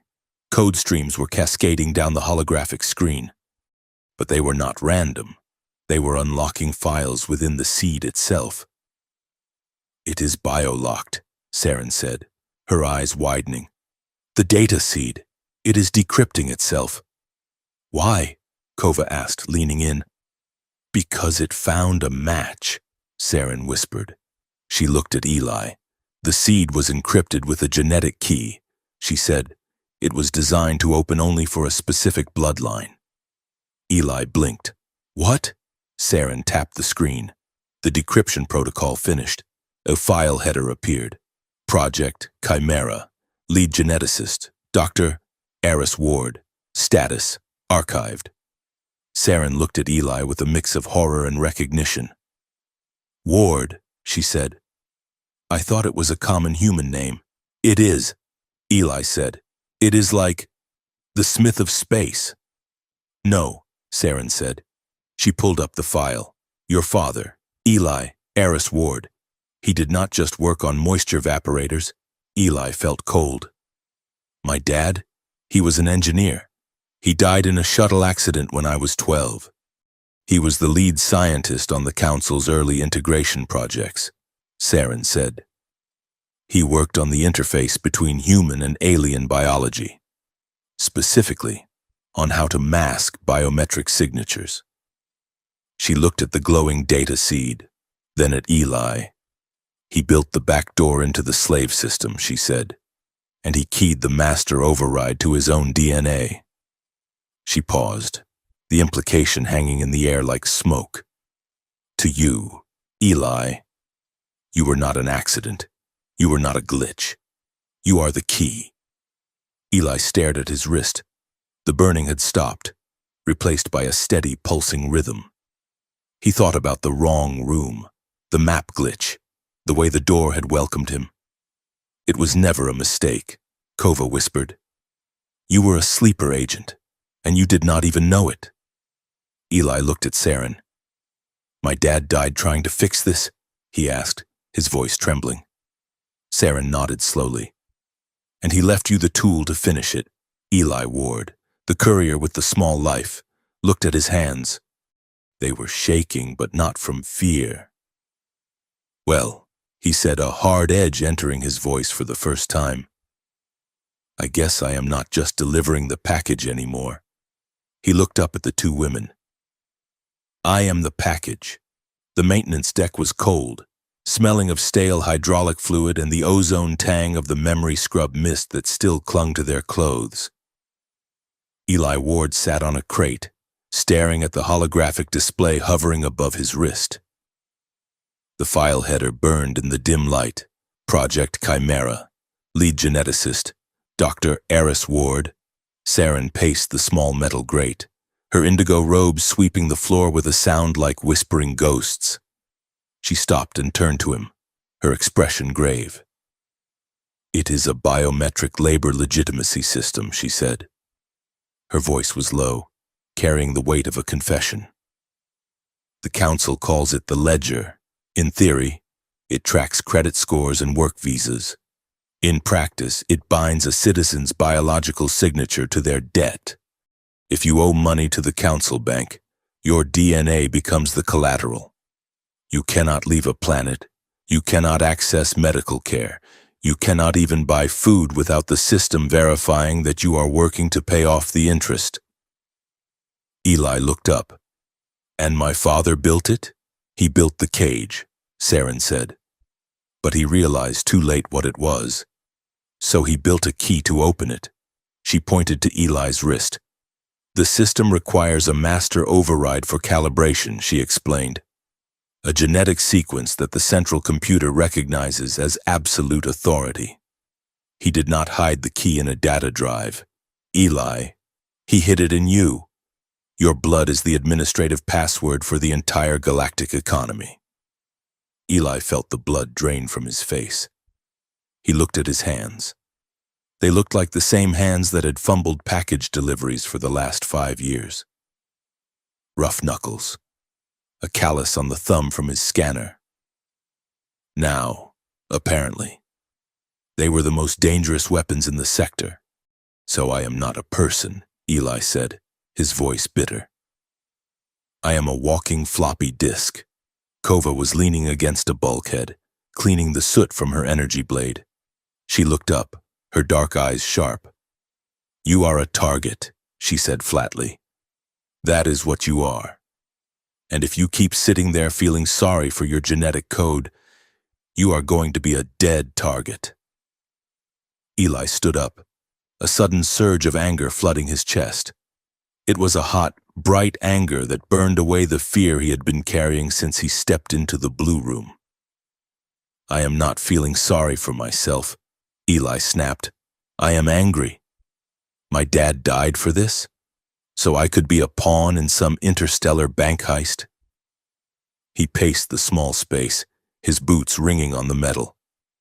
"I spent my whole life keeping my head down," Eli said. "I paid my taxes. I followed the speed limit. I delivered the packages. And for what? So my sister could die slowly because I could not afford the premium air filters?"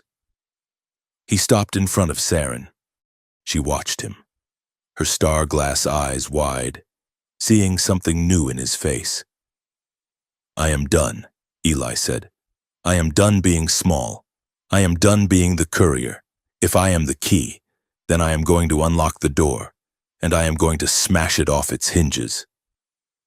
Saren's expression softened, a mixture of pride and sorrow. "Then we have to move," she said. "The data seed is decrypted, but we need to transmit it. The station's communication array is locked down by the military. We need a ship," Kova said.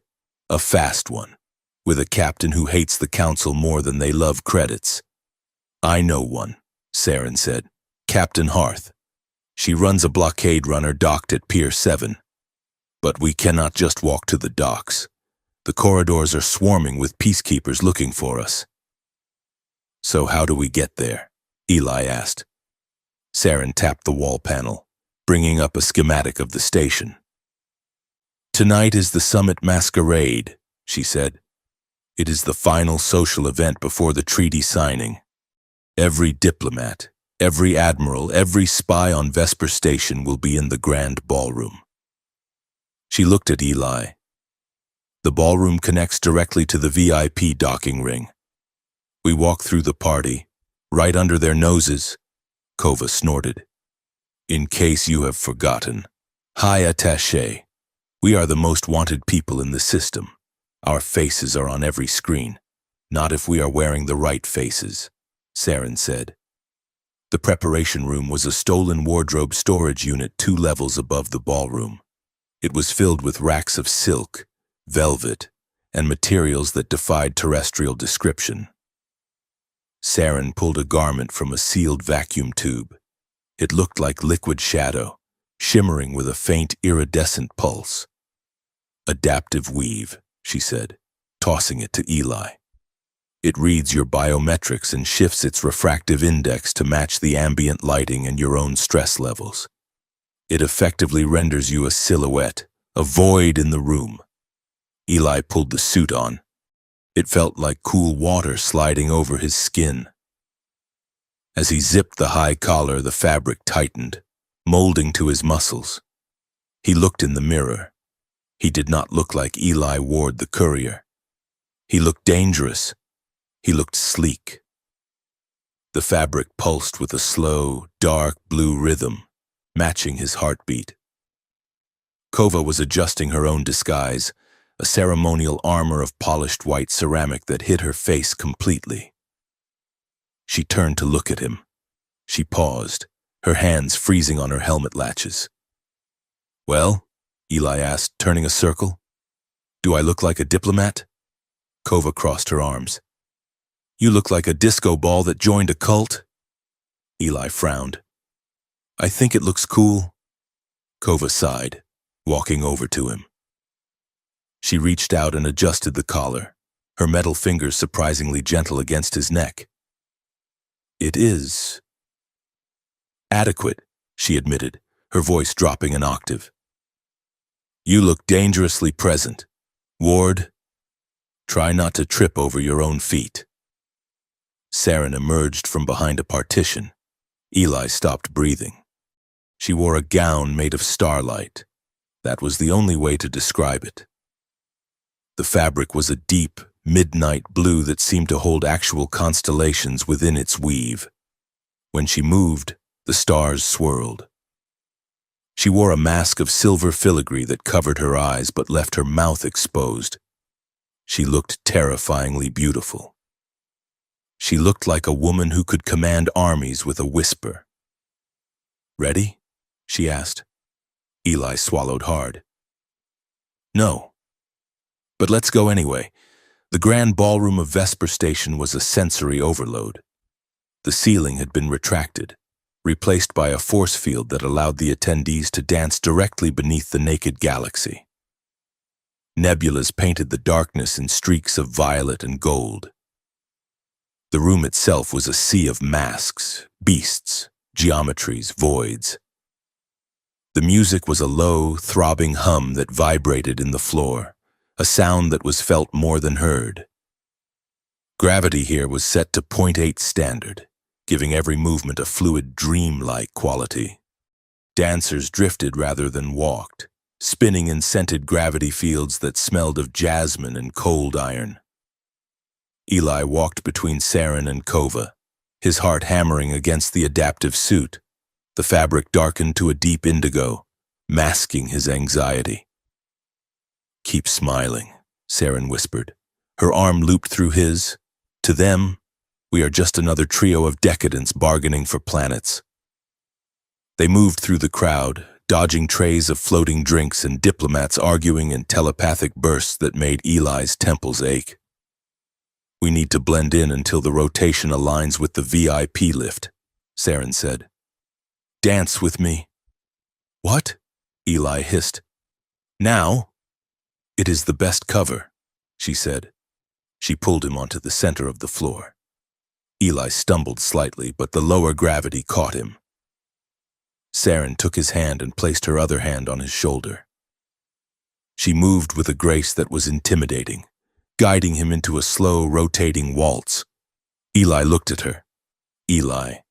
Beneath the silver mask, her star-glass eyes were searching his face. "You are doing well," she said softly. "I am terrified," Eli admitted. "Good," she said. "Fear keeps you sharp." She stepped closer. The gap between them vanished. In the low gravity, they drifted together until their bodies were touching from chest to knee. It was intimate in a way that felt illegal in a room full of strangers. Eli felt the heat of her through the starlight gown. He smelled her scent, rain and ozone, and it made his head spin. "You know," Eli whispered, trying to focus on his feet, "for a galactic mastermind, you are a pretty good dancer." And for a courier, Saren replied, a smile touching her lips. You follow leads surprisingly well. The music swelled, a crescendo of synthetic violins. Saren leaned her head closer to his. I meant what I said in the vault, she whispered. I am not safe, Eli. But standing here with you, I feel like I could be. Eli tightened his grip on her waist. I am not going anywhere. Saren? The moment stretched, suspended in the anti-gravity field. It was electric. It was the feeling of falling without hitting the ground. A hand gripped Eli's shoulder, hard. It was Kova. She was wearing her white helmet, but Eli could feel the scowl radiating through the ceramic. Security check, she said, her voice distorted by the vocal modulator. She pulled Eli away from Saren, dragging him toward a decorative pillar wrapped in ivy. Hey, Eli protested. We were blending. You were merging. Kova snapped. She pushed him into the shadows of the pillar. She popped the seal on her helmet, lifting it just enough to expose her mouth and chin. Her jaw was tight. Focus, Ward, she hissed. This is not a date. This is an infiltration. I know that, Eli said. Do you? Kova asked. She looked at him, her dark eyes flashing.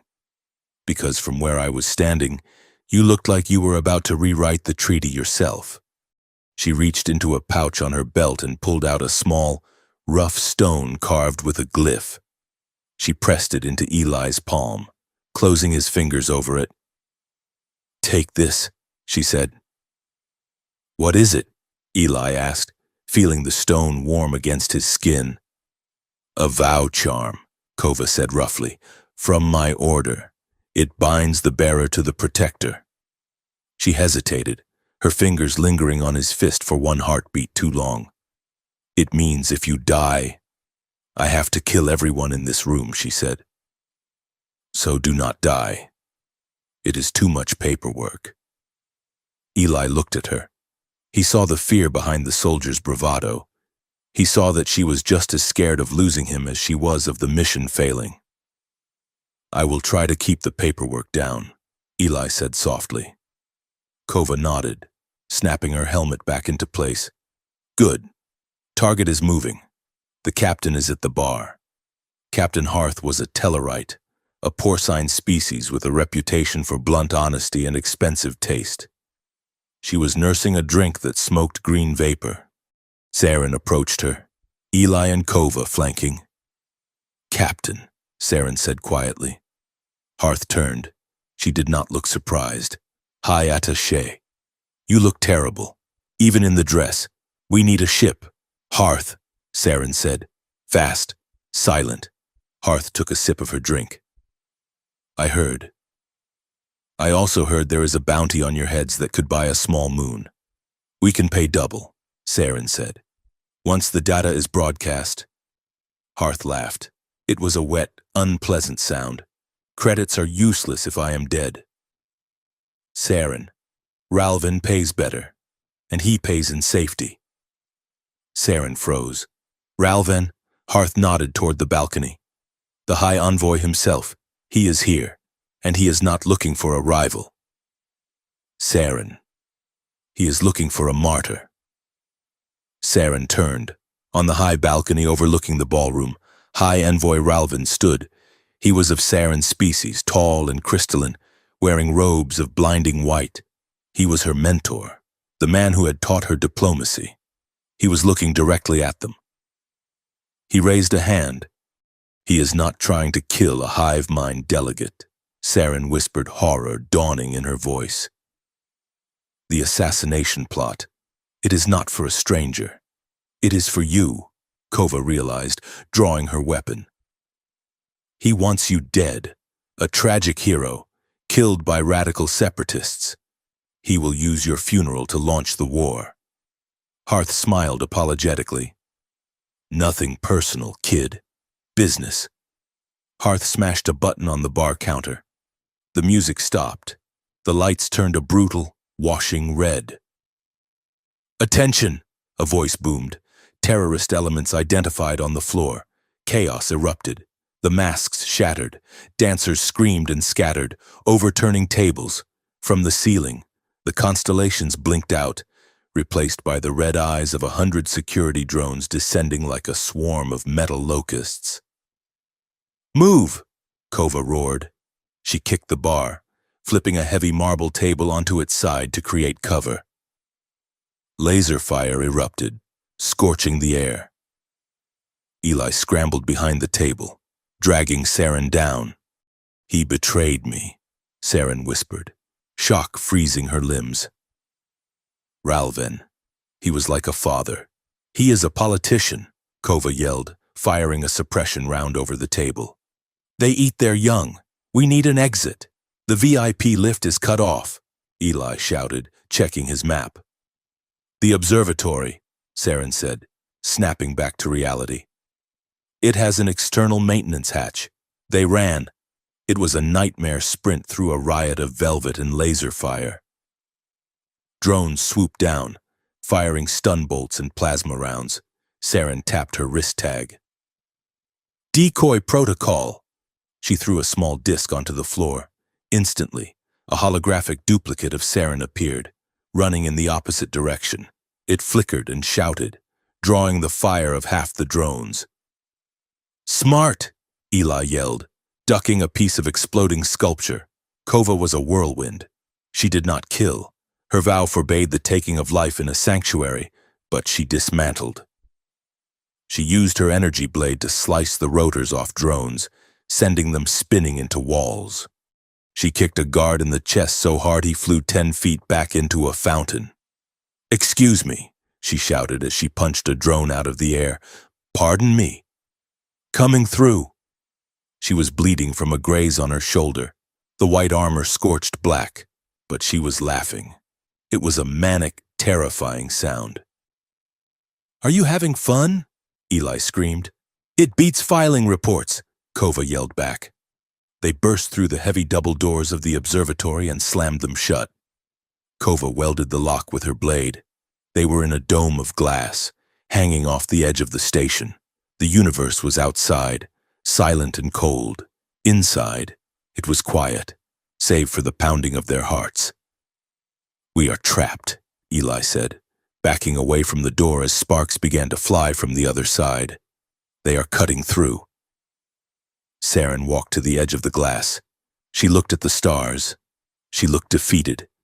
"It was all for nothing," she said softly. "Ralven wins. I die here, and he builds his empire on my bones." Eli walked over to her. He grabbed her hand. "No," he said. Saren looked at him. Her mask was gone, lost in the scramble. Her face was open, raw. "Why do you care?"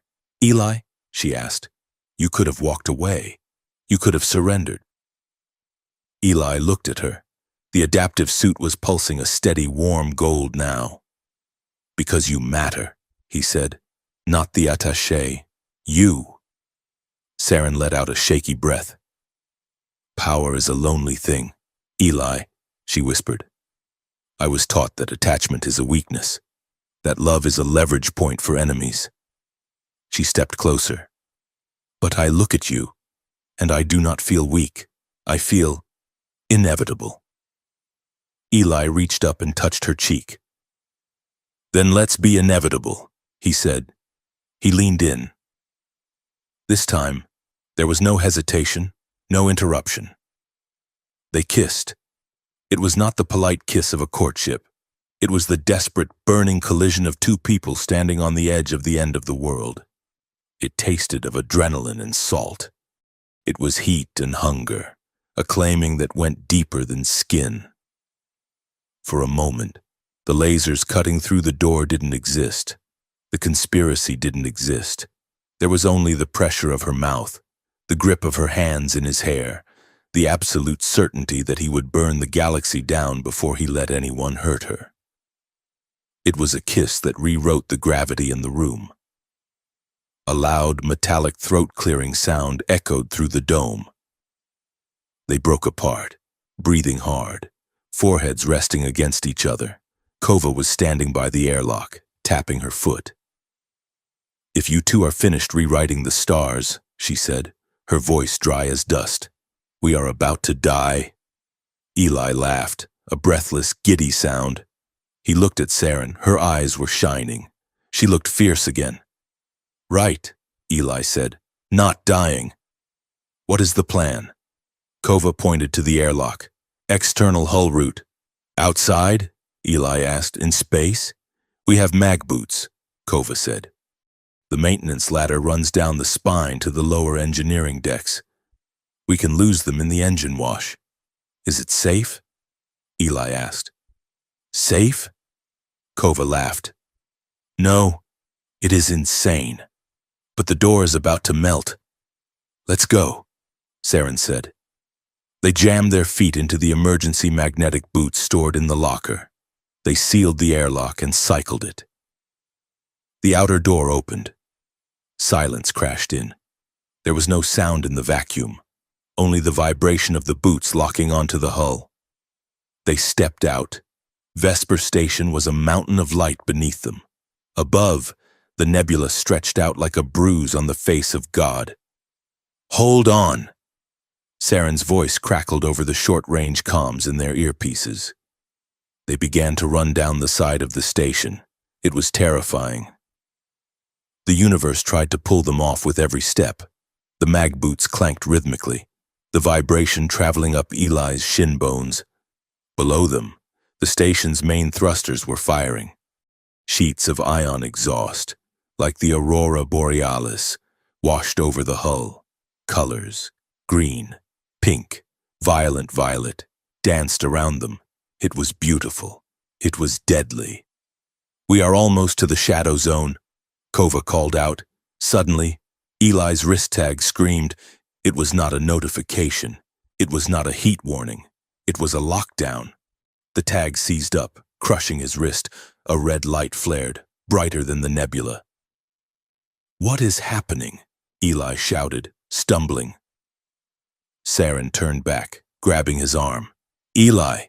A synthetic voice blasted over their comms, overriding the secure channel. "DNA key activated. Remote override engaged. Broadcasting location." Eli stared at his wrist.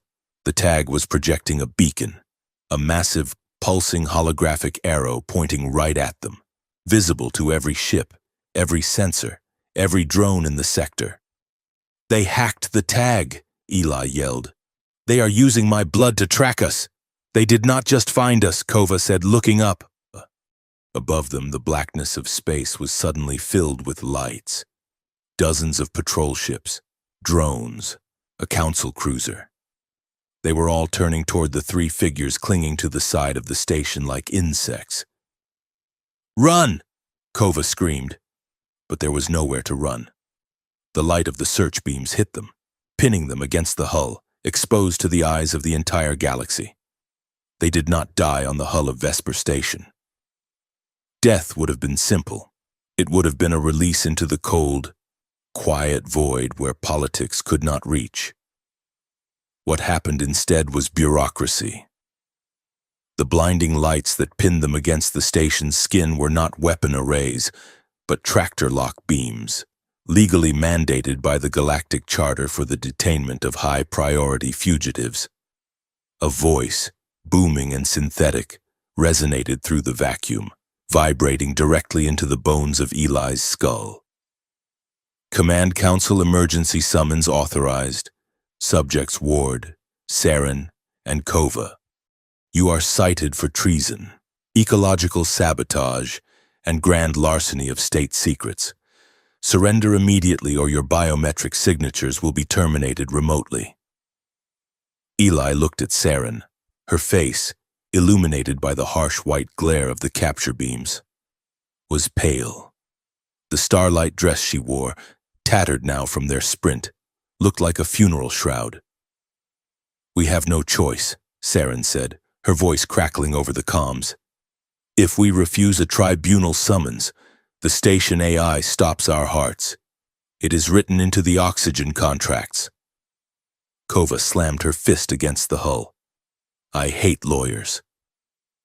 The mag boots disengaged automatically, controlled by the station's central mainframe. They did not fall. The tractor beams caught them, wrapping them in a suspension field that felt like being dipped in warm gelatin.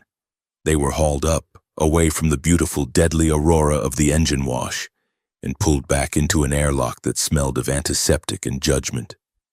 They were not handcuffed. They were not beaten. They were simply escorted by a phalanx of silent, hovering drones to the center of the station's administrative district.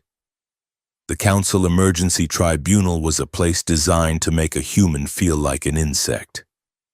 It was a perfect circle, a coliseum of polished obsidian and floating light. The ceiling was a dome of transparent aluminum, looking up at the galaxy they were accused of betraying. In the center of the room, a raised platform hovered above a pit of absolute darkness. That was where the accused stood, surrounding them, in tiered rows that stretched upward for 50 feet, were the delegates, hundreds of them, sharks in silk, beings of every shape and biology. Chitinous insectoids clacking their mandibles. Gaseous entities contained in glass suits. Humanoid diplomats with skin like polished marble. They watched with the hungry, detached interest of predators circling a wounded animal. And above it all, the judges. 3 massive robotic constructs floated at the head of the chamber. They were faceless. Geometric shapes of gold and chrome, humming with the processing power of a small moon.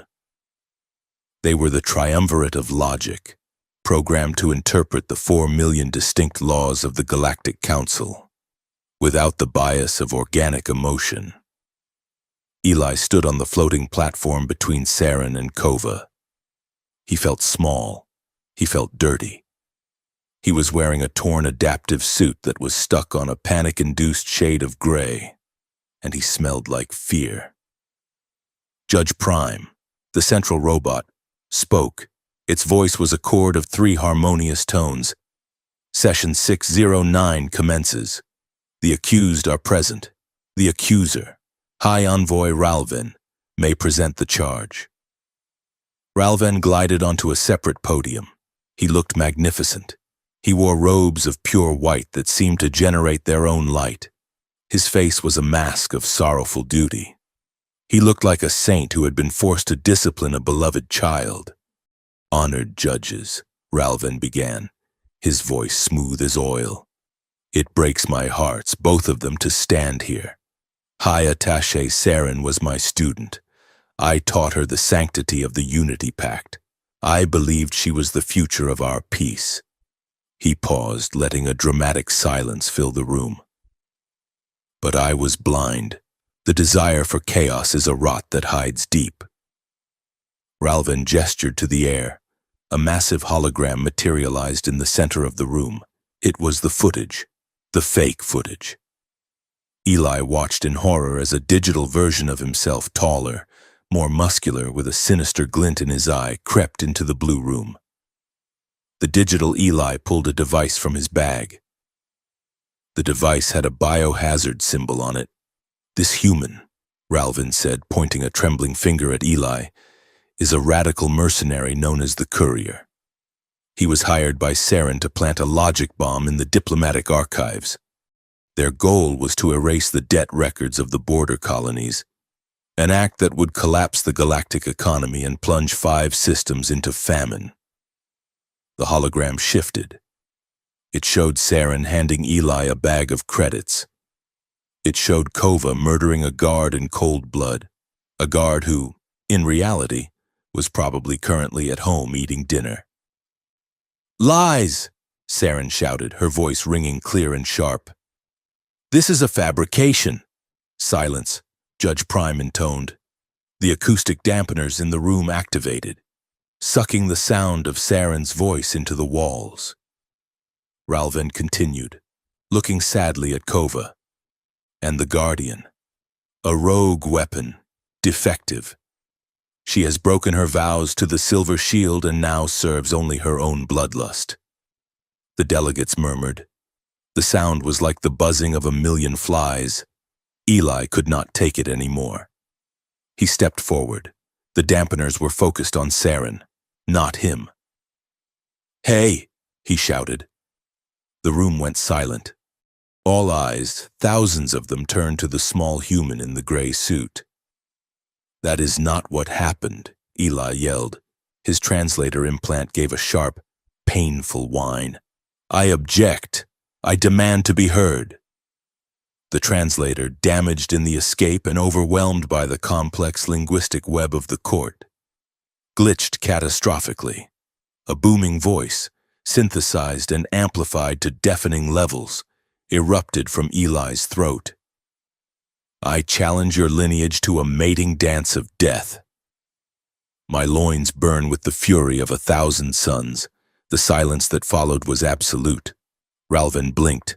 The robotic judges hummed, their logic processors stalling. A gas being in the front row turned a scandalous shade of pink. Judge Prime leaned forward. "The human wishes to mate with the court?" "No!" Eli squeaked, tapping his ear frantically. "No! I meant I disagree with the thing he said, not the mating." Kova put her face in her hands. "Brilliant," she muttered. "We are being tried for treason, and you just propositioned a robot." It broke the tension, but not in a good way. The delegates began to laugh. It was a cruel, mocking sound. They were not scared of Eli anymore. They were entertained. He was a clown, a jester brought in to amuse them before the execution. Saren stepped in front of Eli. She did not shout this time.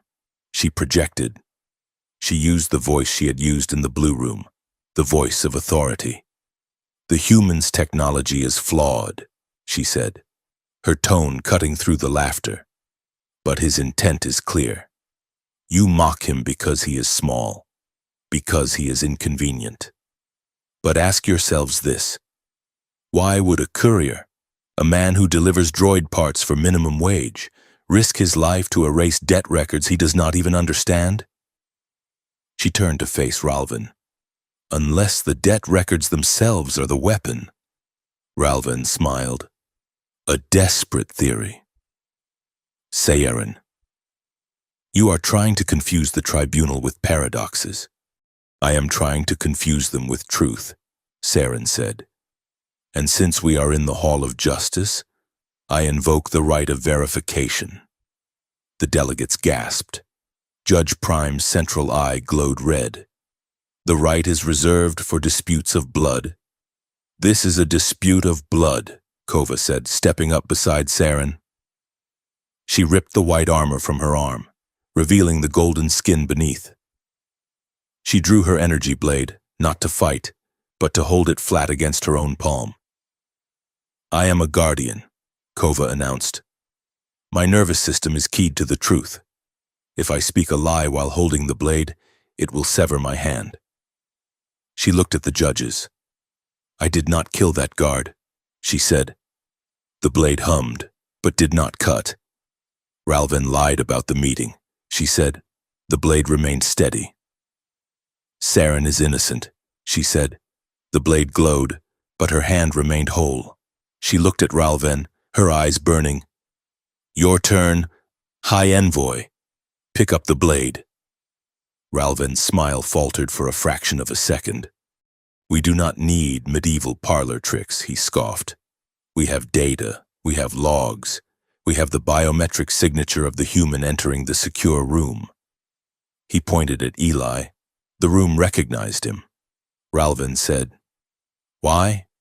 Because he is a thief who stole the access codes."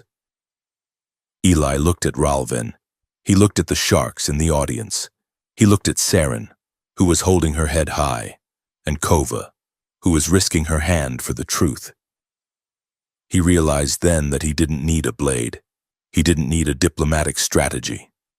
He just needed to be the one thing nobody else in this room was. He needed to be Eli Ward. He stepped forward again. He tapped his translator, turning it off. He would speak in English. The room's universal translation field would pick it up. "I didn't steal the codes," Eli said. His voice was quiet, trembling slightly, but it carried. I didn't steal anything. I went to the wrong room because I was tired and I wanted to go home and eat pizza. He looked up at the floating judges. You guys talk about grand conspiracies and galactic economies. I don't know about any of that. I know that my rent is overdue. I know that my sister coughs up blood in the mornings and tells me it is just allergies, so I won't worry. I know that I am scared all the time. He looked at Saren. But I also know that when I walked into that room, these two women didn't kill me. They could have. You say they are monsters. You say she is a traitor and she is a weapon. But they saved me. Not because I was useful, but because they thought it was right. Eli pointed at Ralvin. He is wearing a white robe and talking about peace. But he tried to blow us up. He tried to shoot us. He lied. Eli took a breath. I might be just a courier. I might be small. But I know the difference between a person who saves you and a person who uses you. And if that is treason, then I guess I am guilty. The room was silent. No laughter this time. Sincerity, raw and unpolished, was a frequency these politicians rarely heard. It resonated. It made them uncomfortable. Ralvin sensed the shift. He sneered, touching. A truly pathetic display of biological sentiment. But sentimentalism is not evidence. The law requires proof. Suddenly, Eli's wrist tag, the one that had betrayed them on the hull, began to pulse. It was not the red light of the beacon. It was a soft blue light. The air in the courtroom shimmered. The massive hologram of the fake footage flickered and died. In its place, a new projection appeared. It was a recording, but it was old. The grain was heavy, the audio hissing with static. A man sat at a desk. He looked tired. He had messy hair and eyes that looked exactly like Eli's. The room gasped. "Daddy?" Eli whispered. The man in the recording looked into the camera. "My name is Eris Ward," the man said. "If you are seeing this, then I am dead, and my son is in terrible danger." Ralvin's face went white. "Stop that playback," he screamed. "Override." Judge Prime did not move. New evidence detected. Playback continues. "I was the lead architect for the biometric ledger." Eris Ward continued. "They told me it was for security. They told me it would stop identity theft. They lied." The man in the recording rubbed his face. "It is a shackle. It ties the biological rhythm of the worker to the debt clock of the council. It is slavery by another name. I tried to delete the source code, but they found me. They are coming for me now." Eris Ward leaned closer to the camera, but I hit a back door. A master override. I keyed it to the only thing I could trust, my own bloodline. He looked directly at the lens, across time and death, locking eyes with Eli. "Eli," he said gently, "I am so sorry I left you with this burden. I wanted you to have a small, happy life, but sometimes the world doesn't let us stay small." The recording paused. A prompt appeared in the air, floating in front of Eli. Voice verification required. Passphrase. Eli stared at the prompt. He was crying. He hadn't realized it, but tears were streaming down his face. He remembered the phrase. It wasn't a code. It wasn't a complex string of numbers. It was what his father used to say to him every night when Eli was afraid of the dark, afraid of the monsters under the bed. Ralvin drew a weapon, a sleek, silver disruptor pistol from beneath his robes. "Kill him!" Ralvin screamed at the drones. "Kill the human!" Kova moved. She did not run. She exploded into motion, placing herself between Ralvin and Eli. "Say it! Eli!" Saren shouted. "Say the words!" Eli looked at the prompt. He closed his eyes. "The door is never locked," Eli whispered. The air in the tribunal turned into a storm of light. The passphrase was accepted. The data seed, fully activated by Eli's voice, unleashed itself into the station's mainframe. It was not a virus, it was the truth. The floating glyphs above the judges changed color from the calm blue of the council to a violent, warning red. The air filled with documents, millions of them. Real voting records, real bank transfers, real assassination orders. They floated in the air like a blizzard of evidence, accessible to everyone. Every delegate could see their own bribes, their own secrets, their own complicity floating in front of their faces. Judge Prime's 3 eyes spun wildly. Corruption detected, system-wide fraud identified, level 0 crime in progress. The robotic judges turned their massive heads toward Ralven. Accuser Ralven, you are in violation of the charter. Ralven looked at the chaos. He looked at his empire of lies crumbling into data, his face twisted into a mask of pure animal hate. He raised the disruptor. He didn't aim at the judges. He aimed at the source of the truth. He aimed at Eli. No! Saren screamed. Kova did not scream. She did not hesitate. She dove. The disruptor fired. A beam of concentrated plasma, hot enough to melt tank armor, shrieked across the platform. It hit Kova. It hit her square in the chest, right in the center of the golden armor. The impact threw her backward. She slammed into Eli, knocking him to the floor. Kova! Eli yelled, scrambling out from under her. She lay on the obsidian floor. The smell of ozone and burning flesh was overpowering. Her chest plate was a ruin of molten slag. Her golden blood, bright and metallic, pooled beneath her. Ralven prepared to fire again, but he never got the chance. Saren moved. She did not use diplomacy. She used physics. She threw a gravity emitter disc, one she had palmed from her belt, at Ralven's feet. The disc activated. Gravity in a 2-foot radius around Ralven increased to 50 times standard. Ralven slammed into the ground, pinned by his own weight, his bones snapping audibly under the pressure. He couldn't move. He could only wheeze. Saren didn't look at him. She fell to her knees beside Kova. Kova, Saren pleaded, her hands hovering over the wound, terrified to touch it. Kova. Look at me. Kova's eyes were open, but they were dimming. The fire in them was turning to ash. She coughed, a wet, rattling sound. That... She wheezed, a faint smile touching her lips. That stings. Don't you do this, Eli said, grabbing her hand. His own hands were covered in her gold blood. You have a vow, remember? You have to protect us. You can't quit. Kova looked at him. Her grip was weak. Vow is fulfilled, she whispered. Truth is out. She looked at Saren. I did not choose you, because of the order. Saren. Saren was crying, tears dripping onto Kova's armor. I know. I know. I chose you.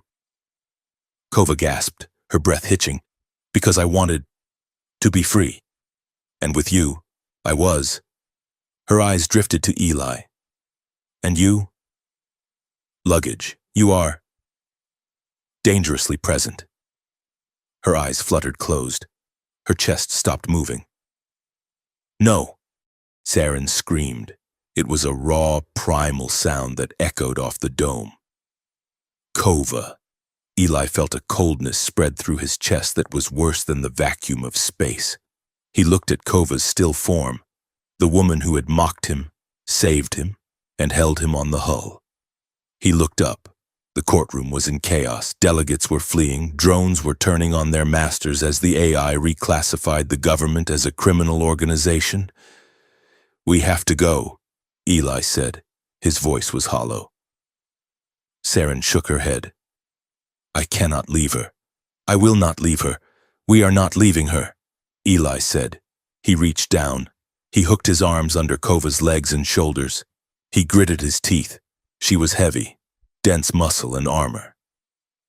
But Eli didn't care. He lifted her. He strained, his back protesting, his legs shaking, but he stood up. He held Kova's body against his chest, her golden blood soaking into his gray suit. He looked at Saren. "We are taking her with us," Eli said. Saren looked at him.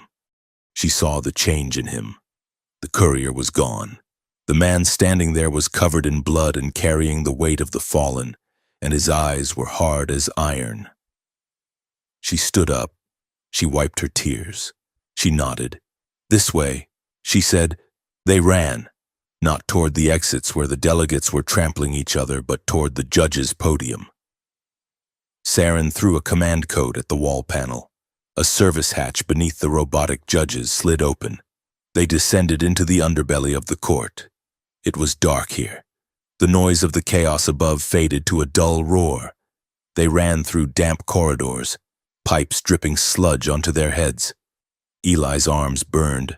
His lungs burned. But he did not drop her. He would never drop her. They found a safe room, an old janitorial supply closet near the waste reclamation systems. Eli gently laid Kova on a pile of drop cloths. Saren immediately began to work. She ripped open a medical kit from the wall. "Is she—" Eli couldn't say it. Saren pressed a scanner to Kova's neck. "She is in stasis," Saren said, her voice trembling. "Her armor. It has an emergency preservation cycle. It froze her vitals the moment her heart stopped." She looked up at Eli, hope warring with despair in her eyes. "She is not dead, Eli. But she is on the edge. If we do not get her into a medical tank within the hour, the stasis will fail." Eli slumped against the wall, sliding down until he hit the floor. He looked at his hands. Stained gold. "We won, didn't we?" Eli asked quietly. "The truth is out. Ralven is down." Saren looked at the small monitor on the wall.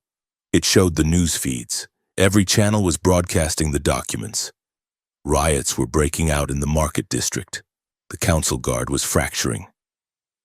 "We exposed the lie," Saren said. "But we did not win." "Eli?" She looked at him, her face grim in the harsh light of the closet. "We just started a civil war. Ralven has allies. The banks have armies. We have embarrassed the most powerful people in the galaxy." She reached out and took Eli's hand. Her grip was tight, desperate. "Exposure isn't victory," she warned. "Now they will not just try to arrest us. They will burn the station to the ground to kill us." Eli looked at Kova's frozen, peaceful face. He looked at the woman he loved, who was now a general without an army. "Then let them come," Eli said. He closed his hand around Saren's. "I am not afraid of the dark anymore." Vesper Station did not scream when it broke. It whispered. The fracture began in the deep coding of the station's governance protocols, spreading outward like frost on a window pane. The revelation of the voting ledgers and the assassination orders had not resulted in immediate war, but rather a terrifying paralysis. The station, once a seamless organism of commerce and diplomacy, dissolved into 1,000 isolated cells.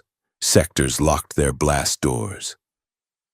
Oxygen exchanges were bartered like gold bullion.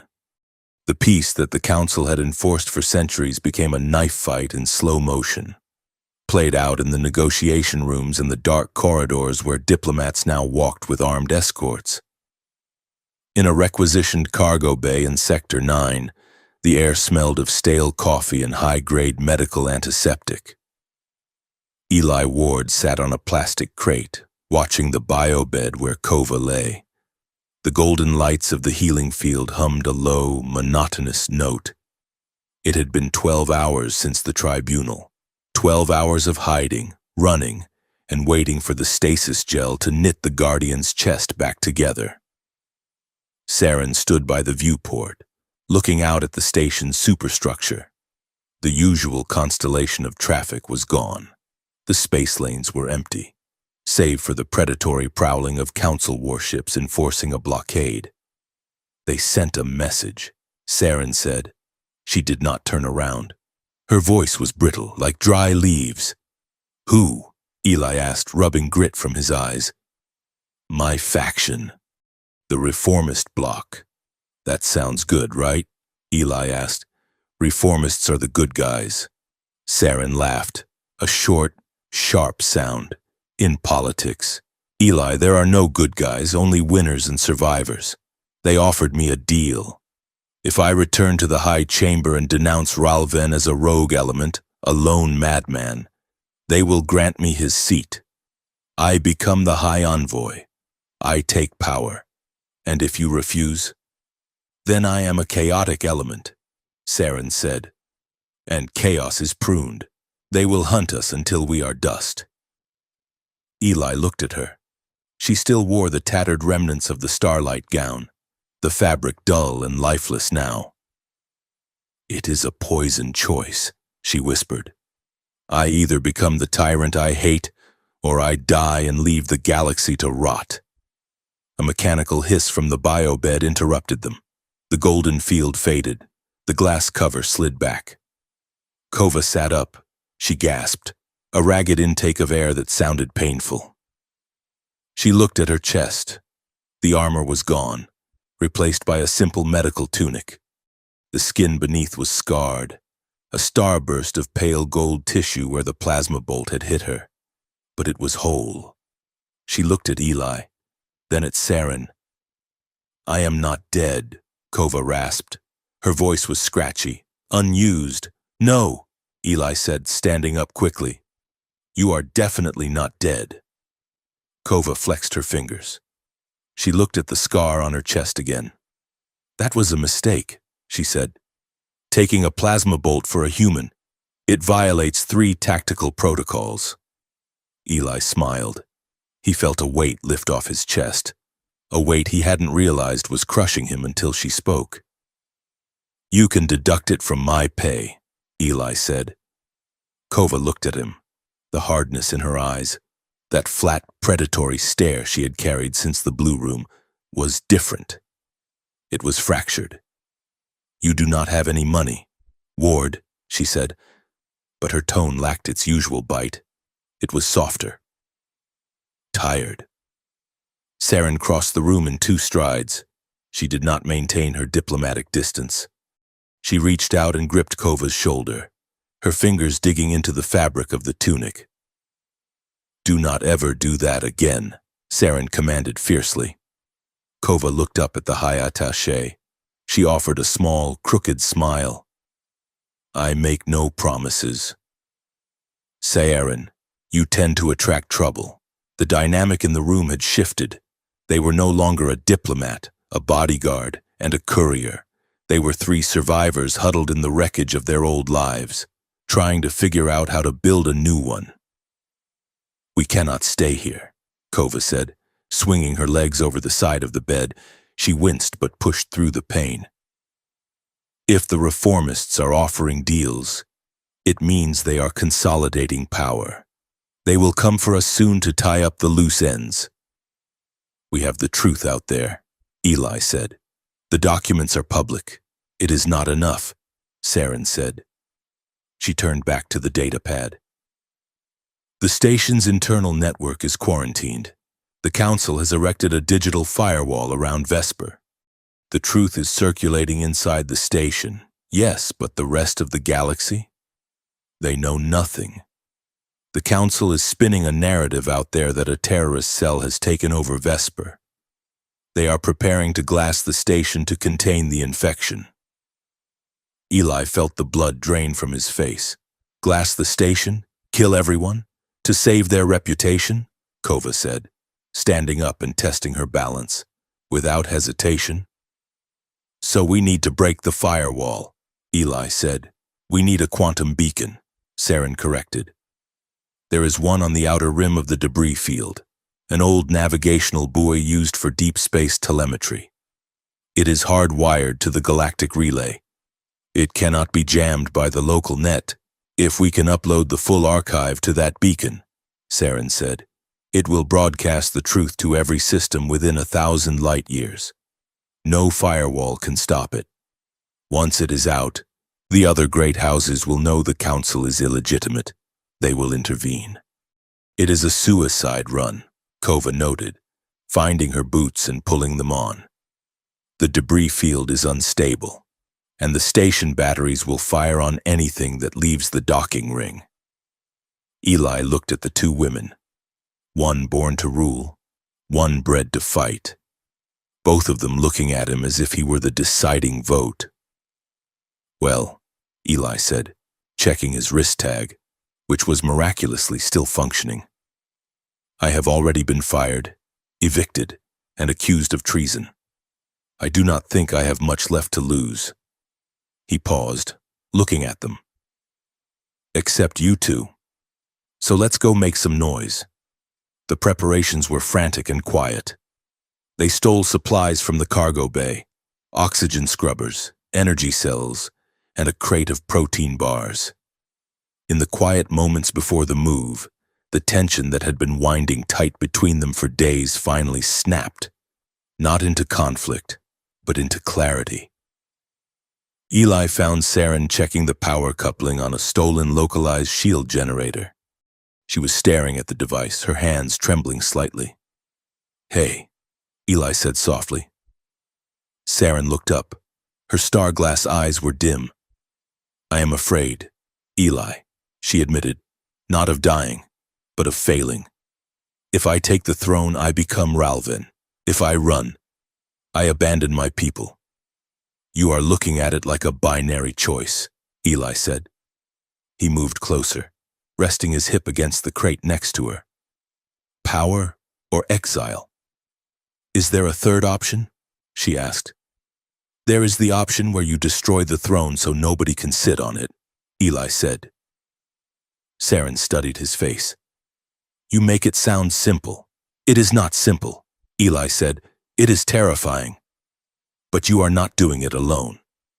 He reached out and took her hand. Her skin was cool, but her pulse was steady. I want you.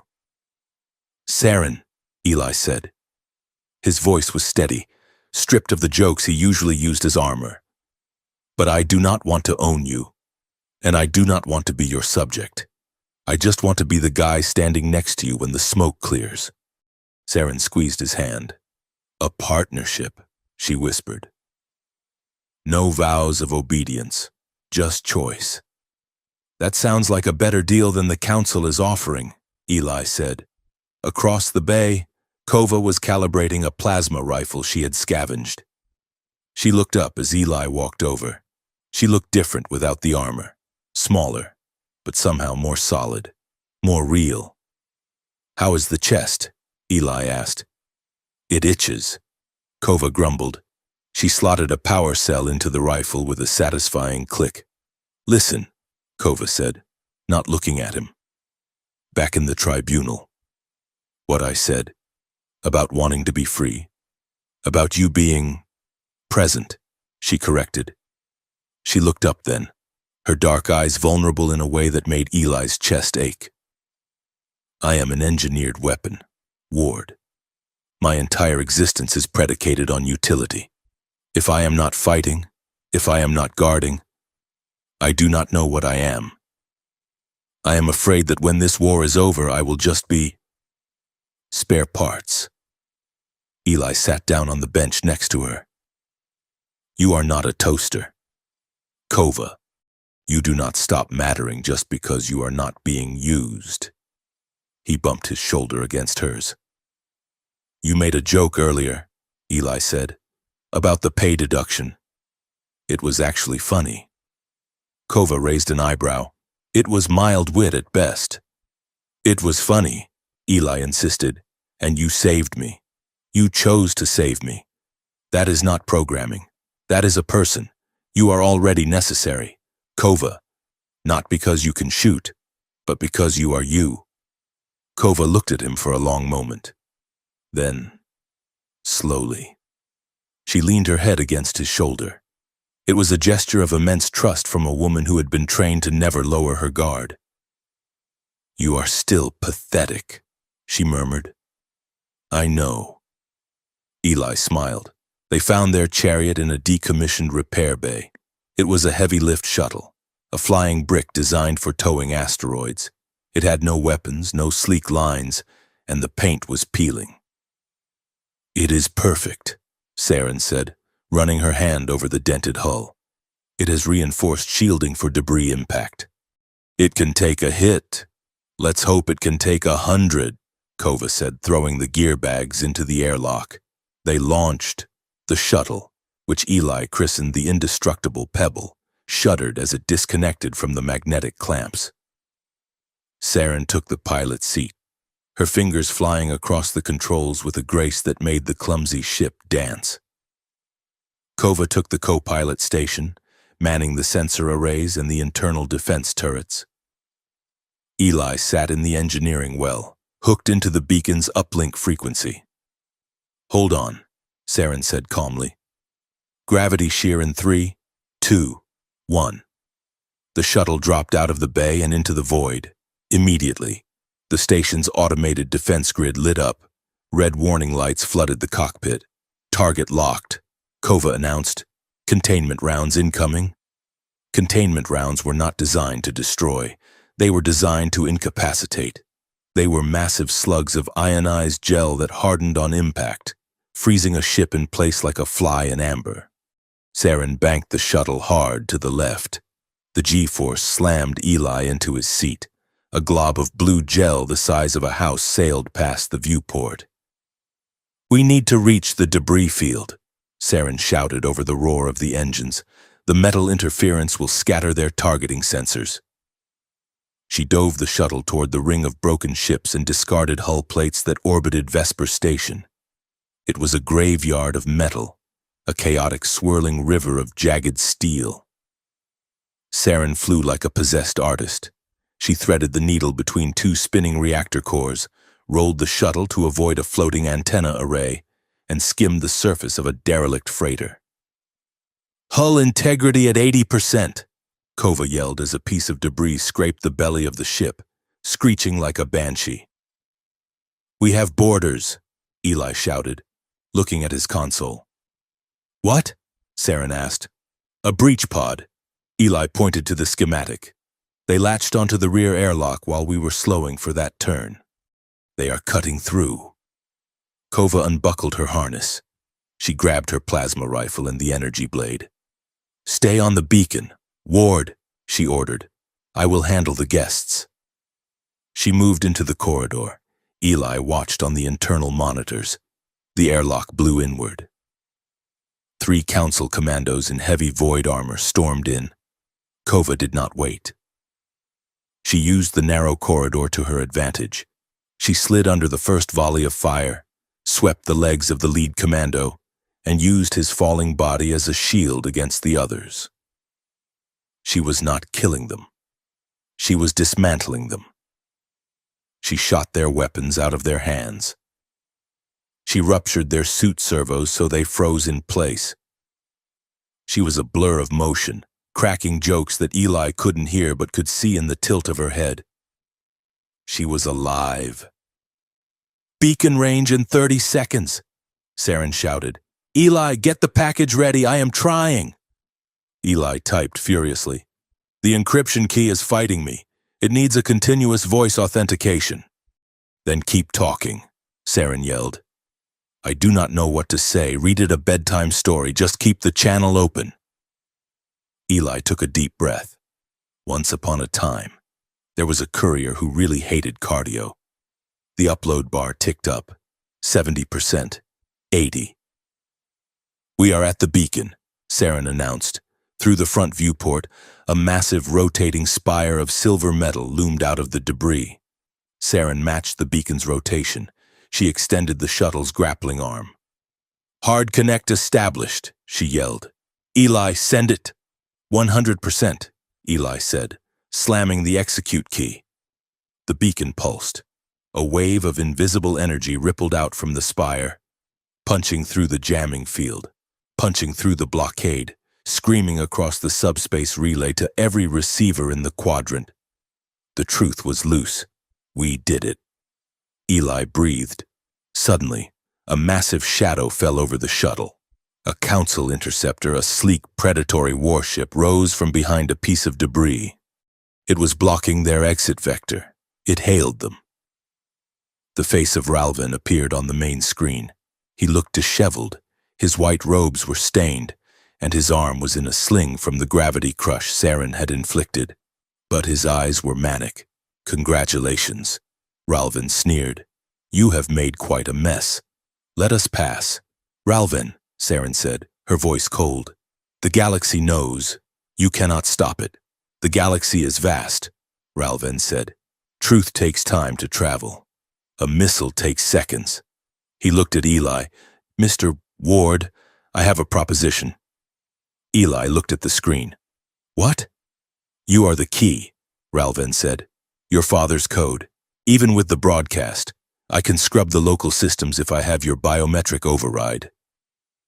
Ralvin leaned closer to the camera. "Give me Saren. Eject her airlock. And I will give you Earth. I will clear your debt. I will cure your sister.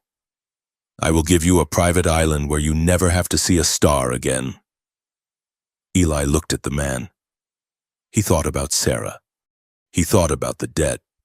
He thought about safety. Then he looked at Saren. She was not looking at him with fear. She was looking at him with trust. He looked at the monitor where Kova was dragging the unconscious commandos into a pile. Eli leaned into the microphone. "Hey, Ralvin," Eli said. "Yes?" the High Envoy asked, expecting surrender. "You are forgetting something. And what is that?" "I am not the key anymore," Eli said. "I am the lock, and you do not have the combination?" He turned to Saren. "Do it."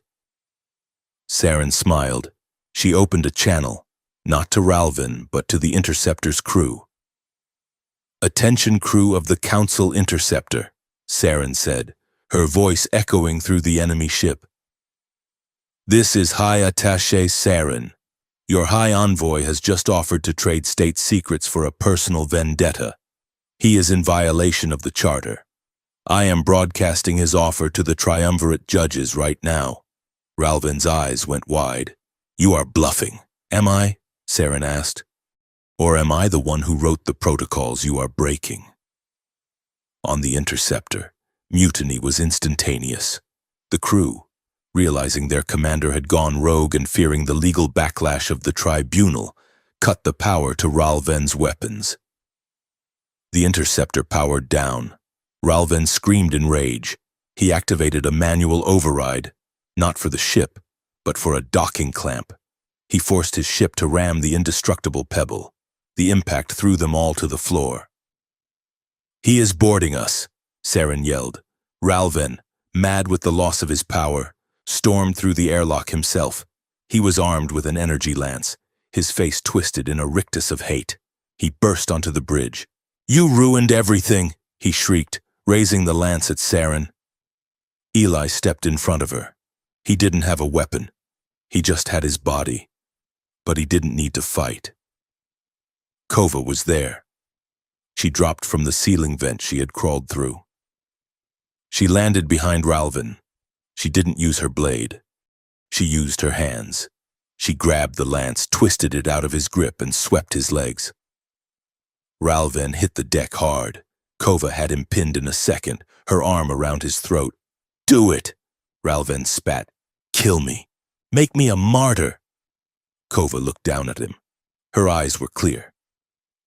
"No," she said. She tightened her grip, just enough to cut off his airflow, rendering him unconscious. "My vow is truth," she whispered. "And the truth is you are not worth killing. You are just a criminal. And criminals go to trial." She dropped his limp body on the deck. She looked at Eli and Saren. She shrugged. "I am trying a new thing. Mercy.